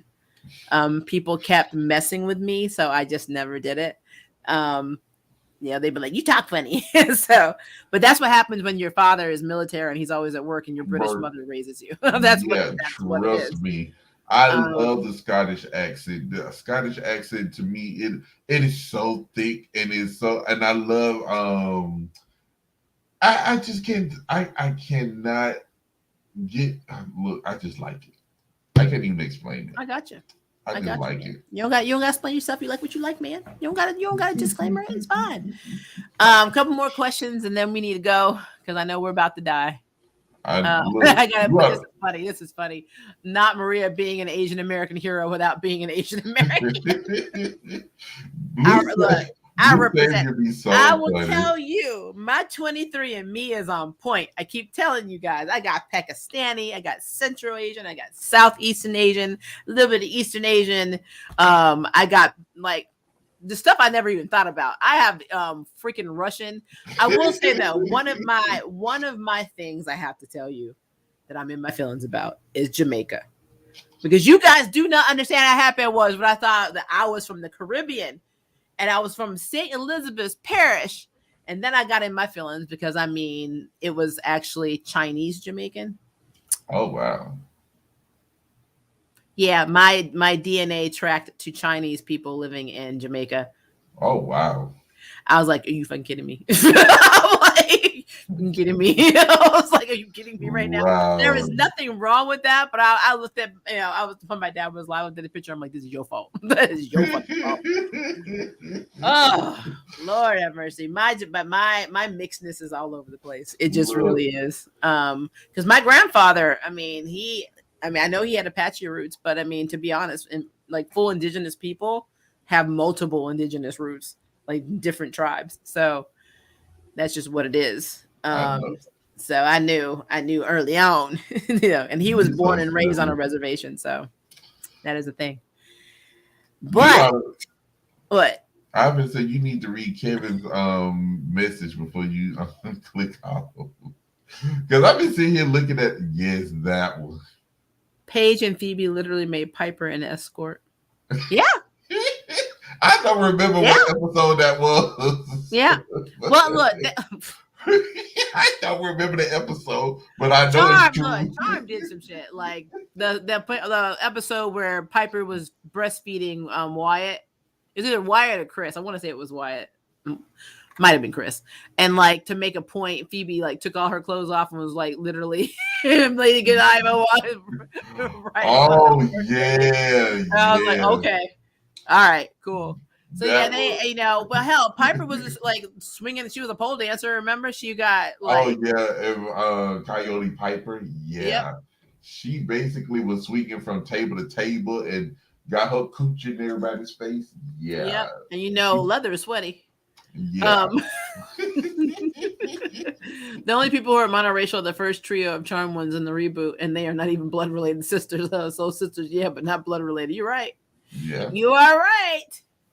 That is true. The escort was Latino, clearly Phoebe's choice, even though Piper was the thing from Vanilla White Men. Yeah, I Yeah. will tell you. I don't remember if the girls cheated in the OG. I think that's how they tried to distinguish themselves in the reboot. Is that the reboot girls had no problem with being unfaithful. They had no problem. And Well, people are like, Patty did. Macy From what didn't tell y'all, me. Yes, she did. from what y'all tell me, Patty cheated. Yeah, Patty cheated with Sam, but I mean, so like they were not divorced. They were having issues, but they were not separated at the time. So she was cheating. But see, I thought she had to. I thought they were separated and they was not living together. That's why, No, Patty was just cheater, which is fine because Marisol was a cheater, and she taught her daughters to be cheaters. Well, I mean, Mel has no problem cheating, and I will tell you, she was still trying to get Ruby back, even though she knew she was with Baby Swan. That girl does not care. Now let her be cheated on, and all of a sudden that's a problem. But they had no problem cheating in the reboot. And let me tell you, she threw no problem at anybody that was. That's why she got that damn beer thrown at her. Mm-hmm. Yep. I mean, you like when you really think about the fact that all three girls were cheaters in the original reboot, girls were cheaters. The only time we can't say Kayla is because she hasn't had time to cheat. She had time to cheat. But give her, if they would have given her another season, she would have done it. I'm like, she would have done it. So that is a thing. Well, I'm glad I came tonight. It's sad that Charm had to end this way, but you got the Flash season 9 coming up, and that's not fair. Oh God. You were so right. You were so right. Look, I'm gonna tell y'all like this. Whoever made these decisions at CW or the Discovery Plus now should be fired. Because how y'all were gonna leave that atrocity on television but get rid of something that was becoming something really good and relevant? Yeah. I mean, season 2, I tell y'all, every time I talk about Flash, Barry's still up in the tornado for me. He came down for most of y'all, and I know y'all. He up in that tornado for me. He came down for y'all, and y'all regret it. I didn't regret it because he's still swirling up there. So, I mean, well, he technically did come down for me one time because I made a mistake and watched one episode, but I quickly changed it when him and Cisco was talking. So he's back up there for me. So, yeah, I love Susie's question. Why is the Flash still going? I have an answer. Maybe we have no idea. We still I figured it out like right now this second. What? Because he is the fastest man to catch to cancel. Like he moves too fast for that. Like CW is like, wait. Oh, damn. Because I was going to say that shouldn't even matter because Mel would have stopped damn time. But you know what? She could have went back. She could have took the cancel and put it somewhere back in time. And she wouldn't even have to worry about the cancellation. Yeah, Mel would come back. Mel would have like reversed in time and to all the way to the beginning of season 2 and saying, "You're gonna get us canceled. Fuck you." She would put the ham sandwich back in season 2 and say, "Y'all need to change this shit." She was like, "Well, I'm coming to get this ham sandwich. Y'all need to get y'all back." What, a turkey sandwich? It was a turkey sandwich. Oh, it was a turkey sandwich. I'm sorry. It was a turkey sandwich. Yeah, but she was like, "Not today, mofos." She was like, "Y'all better get y'all acts together." She said, "Mason, you better not die either because we need you to keep the season going. We won't get let canceled." You know right now because I'm in my little feelings and you don't need that. So no, but the Flash is too fast to catch. They've been trying to cancel him since season 1. You don't know. He just runs. He's the fastest man. Season 1 was the best season. It was truly the best season. That's why I tried to get season 2 a damn chance. But when he went up in that damn tornado, and I was like, "This bullshit," and never came back. You're staying there. That's okay. As everyone saw my community tab, it's a spoiler. But I mean, do you care? Well, no. I'm pissed that we had almost 2 years of cameos from Diggle just to have him give up that damn ring. There was no point. It was anticlimactic and it was stupid.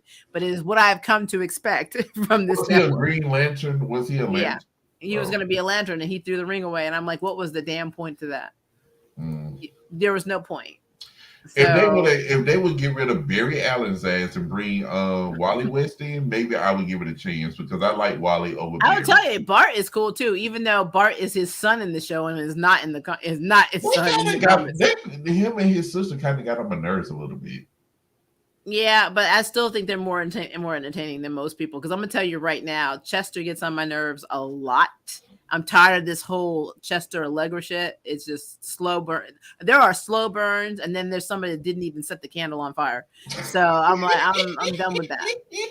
I'm tired of Caitlin. I'm tired of this Killer Frost storyline. I'm tired of all of it. I really am. I like Iris, but I mean, she's Now not really. Iris, now she was getting on my damn nerves. She Because was like, it's basically how they write her. That's the problem. They write her that way. It is stupid. it was. I mean, because But I mean, I am tired. I am tired of seeing Caitlyn all the time, even when it's unnecessary. I'm tired of her storyline. I'm tired of all of it. I'm tired of they killed Killer Frost and kept Caitlyn, which I think is stupid because Killer Frost was the more interesting of the two. They should have knocked Caitlyn off. I'm just tired. The show makes me tired. Like I yawn and fall asleep. I fell asleep through the last episode twice. I'm not even making this up, and I can't even blame this on COVID. I was like, this is really happening. I'm going and take a nap. I'm kind of just over it. Because see, the thing is about Barry. Barry have a whole damn team around him who's probably half of them were incompetent. Cisco was probably the only smart one. I forget the girl's name. The white girl that was with him before, in season 1 and season 2. Felicity. Mm-hmm. She was that team right there was pretty cool until we found out that what's his name, Reed, the Reverse Flash. Oh yeah. I'm like, how was it y'all not know that this man was the Reverse Flash? How y'all know he was not a villain? He was too nice, first of all. Then the curly hair gave it away. I'm like, this man is psychotic, and y'all gonna sit here and just believe everything. And then when they found out who he was, I was just like, oh my God. I said, this is ridiculous. I'm like, y'all don't know the villain when you see the villain. And then he was helping Barry the whole time. That's what I don't understand. He was helping Barry the whole time. Yeah. And then when they went back into I think I did catch part of season 3 because he did from what I remember, Reed came back as the Reverse Flash, but he was the multiverse's good guy. And I'm sitting here like, wait, what? Yeah. I agree with you. It doesn't make sense. I still like Bart and Nora better than Team Flash. Agreed. Killer Frost was the only reason I watched season 6. Well, guess what? Did you guys like Supergirl? You mean queer baiting girl? Yes, for the most part. And then I had to stop watching. Everything just got too chaotic with the Flash. At what point was it not chaotic with the Flash? To be honest with you, if you was with me, he would have stayed up in the tornado in season 2. He's still there for you. I know. Leva, also Tom Kaminoff is a good actor, but so overused. I agree. He probably felt that way too. That's why he left. Although good, Barb was screwed either way. Agreed. I stopped watching. I stopped in season 5 with Supergirl, but spoiled in the end for myself. I don't know if I'll go back to it. Like I said, queer baiting. Because they did not put Kara and Lena together, I was pretty done with that show. Because they intentionally queer baited people, and I thought that was kind of messed up. But they always. There's so many things. Sorry, every time I go to look at a comment, I see 5 bots with pornographic stuff. I know. I've been blocking them. This year will be known as the cancellations. They should make a series on CW about how many shows they cancel. They canceled. I mean, because they canceled almost all the good damn shows. And I was so shocked when you told me they canceled the 4400. I'm like, hell, they only had one damn season. But they only did 2. But I mean, you only had one damn. But I mean, they were really good. Yeah, they really were good. Now I had one comment on that one that I had to question. I'm going to read it to you. Uh-oh. Yeah, and this was when okay. It says this was a very racist show that was nothing but hold on. It said this was a very racist show that was nothing but hate for white people. The only white people are the guards and the portrayed as Nazis in concentration camps. I am a sci-fi fan, but the new 4400 is very offensive and very and there's no diversity unless you think a 75% black cast is your diversity. So let me ask you a question. Did the 4400 go anywhere before the 1980s in Nope. time? Nope. The 4400s never went back in time to like the 60s, 70s. Oh no, they did. Yes, they did. They went to like a 20. So then, response to comment, we felt the same damn way when people were telling us to stay on the side of the road, don't drink out the water fountain and get out. So when I read that, I was like, complaining. When I read that, I put that on my community feed and said, "What the hell is this?" I was like, "Does he not get it?" I mean, there was a lot of white people in that show. If I'm mistaken, I mean, even when Manny was mixed. Manny wasn't all black. Look, I am a champion for mixed people because I get tired of us not being able to say we're mixed. That's literally it. That is what drives me nuts. Like, you're like, hey, I'm Asian. Hey, I'm Hispanic. Hey, I'm this. And I'm like, oh, I'm mixed. Oh, no. No, you're not. You what I tell you you are. You don't look mixed. You are Asian American. No, I'm not. I am not Asian American. I am not Latina. I'm not Hispanic. I mean, honestly, it would be a hell of a lot easier for me if I was. But look, I'm gonna tell you. When I first saw you, I said when I first saw your name was Maria, I said, "Oh, she's Hispanic." I know. What? Eloy thinks I was Hispanic too. Everybody does. Some people think I'm Filipino. I get Filipino a lot. Carlos, he gives people thinking he's Indian, and I mean East Indian. Well, hell, River gets Chinese all the damn time, and River's Korean. They're like, "You from China?" No, what's really funny is River's from Minnesota. What's so funny is Carlos is from Mexico, and Indian people talk to him in Hindi, and he's like, what?" I'm like, I'm telling you, when I said I had somebody, I don't know where they're from. I know they're from Mexico. It could be from Venezuela, from wherever. Literally get upset with me. Like legit get upset with me. I'm not even talking about, I'm just legit pissed because they were speaking to me in Spanish in the store and I didn't know what they were saying to me. And they were like, you disrespectful. I'm like, no, I just don't understand because I don't speak Spanish. Oh, you mean you raised your whole life in this country? You think because you're in the U.S. you don't know how your roots are? And it just went off on me, and I'm like, what in the hell is wrong with you? I be like, first of all, could it be that I'm not Hispanic? I mean, when I said that they were in their feelings, and then I said I don't speak the language because it's not my culture. That just really riled them up. Oh, so now you denying your roots? I'm like, okay, what part of that are you not getting? I am not Hispanic. I mean, he followed me around the whole damn store. And me and my daughter had another experience like that. We went, well, first of all, guys, my funniest experience ever, I need to tell you. I went to Walmart because I was making nachos and I needed some black beans because I was making black bean nachos. And I remember I couldn't find them. And I hate Walmart. Walmart is an evil store. I think the Antichrist runs it. But I went and I asked a Walmart associate, which is very rare because you usually can't find them unless they're in checkout. I said, can you tell me where you guys put your black beans? And she looked at me and she said, oh, and she said, I'll be right back. And she walked away and she brought over a Spanish speaking effing associate. I asked this bitch in English where the damn black beans were. I'm like, and he starts speaking to me in Spanish, and I'm like, you know what? I'm gonna go find them myself. I'm like, goodbye. Like, I'm out.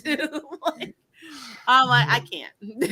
Now, see, I'm gonna tell you something that's really funny. when I started speaking Spanish back in when I was 19, back in 2000, I was, my grammar was not perfect, but I was speaking well enough for people to understand. Do you know I had one woman think I was Mexican? She literally came out her mouth and said, "Oh my God, you speak Spanish so well. Are you Mexican?" My mom was actually worked. Me and my mom worked at the same damn store, and she technically was behind me when she heard it. Was like, "No, baby, I'm his mother." She's like, "Oh my God, you." I was like, "No, I'm not Mexican." So Kenny, I told you the story about how I told them too about how me and River went to go get our marriage license, and they asked if we were sisters. I'm like, first of all, why would I be marrying my sister? Second of all, in what effing universe do I look Korean? Like, oh dear Lord. So now I just channel Cray. It's like I channel the Cray.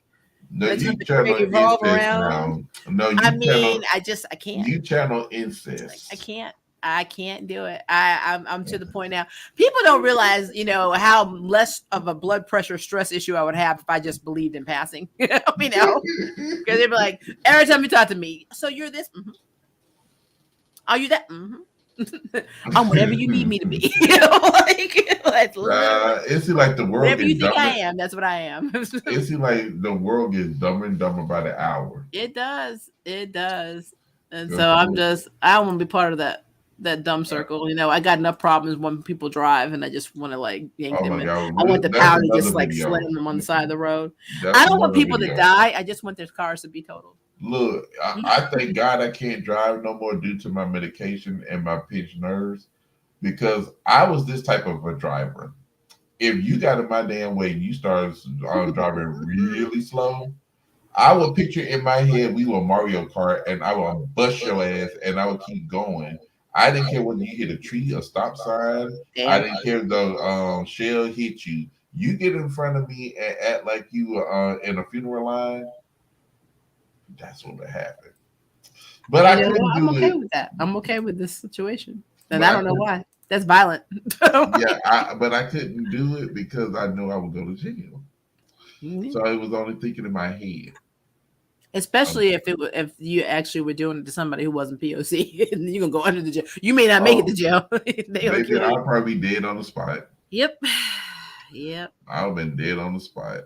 Yep. But Maria, I'm about to let you drop me I'm down no, because no, no, I no, no. We're about to am. drop each other, so I Because don't want I'm people to like, die just look, for their cars to be totaled. That's, it I mean, come is. on. That's to be on a T-shirt.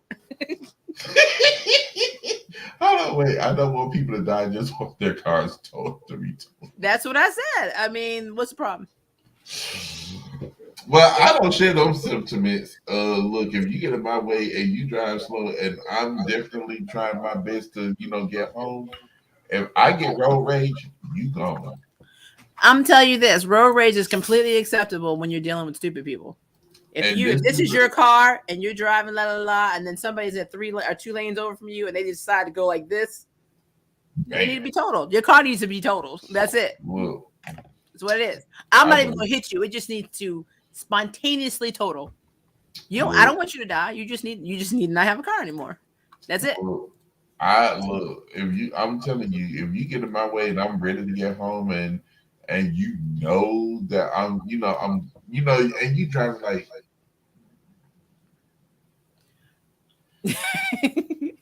And I'm sitting here like, oh my God.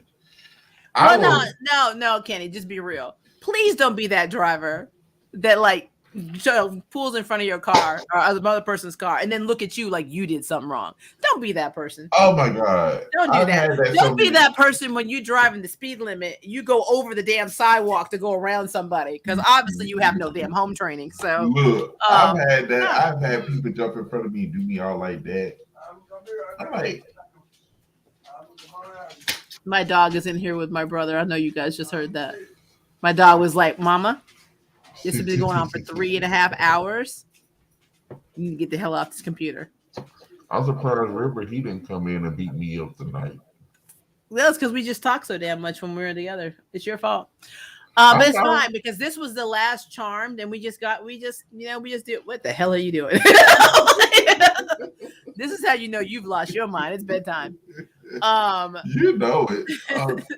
I did like 6 videos today. 6.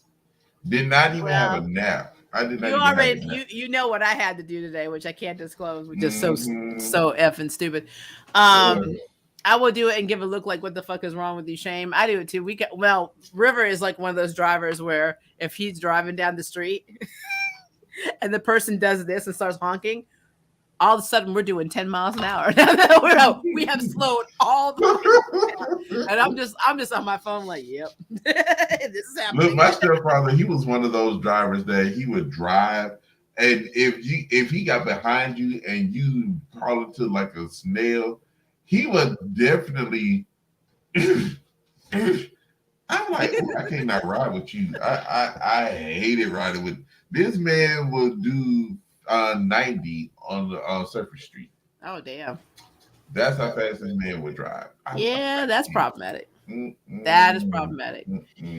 Well, on that note, guys, because obviously we've been talking so damn much, we've gone delirious. I know I'm delirious. I'm not even gonna lie to you. Look, as much as I love Maria, I had to drop it because I need some rest. I need my. I'm tired of you. Look, you don't drop me, I drop you. We know how this relationship goes. All right, guys, thank you for hanging out with us for this very long stream.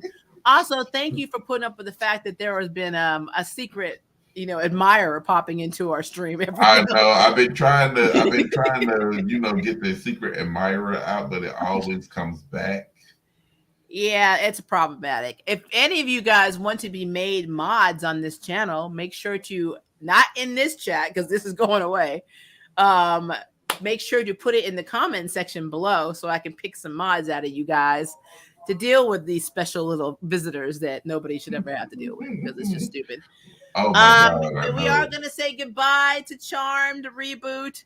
I don't know. Maybe we will do some kind of charm thing in the future, but I don't know what it's gonna be yet because right now we're grieving. We're grieving more than Phoebe did. I have no child. I'm grieving harder than she grieved at Prue's damn funeral.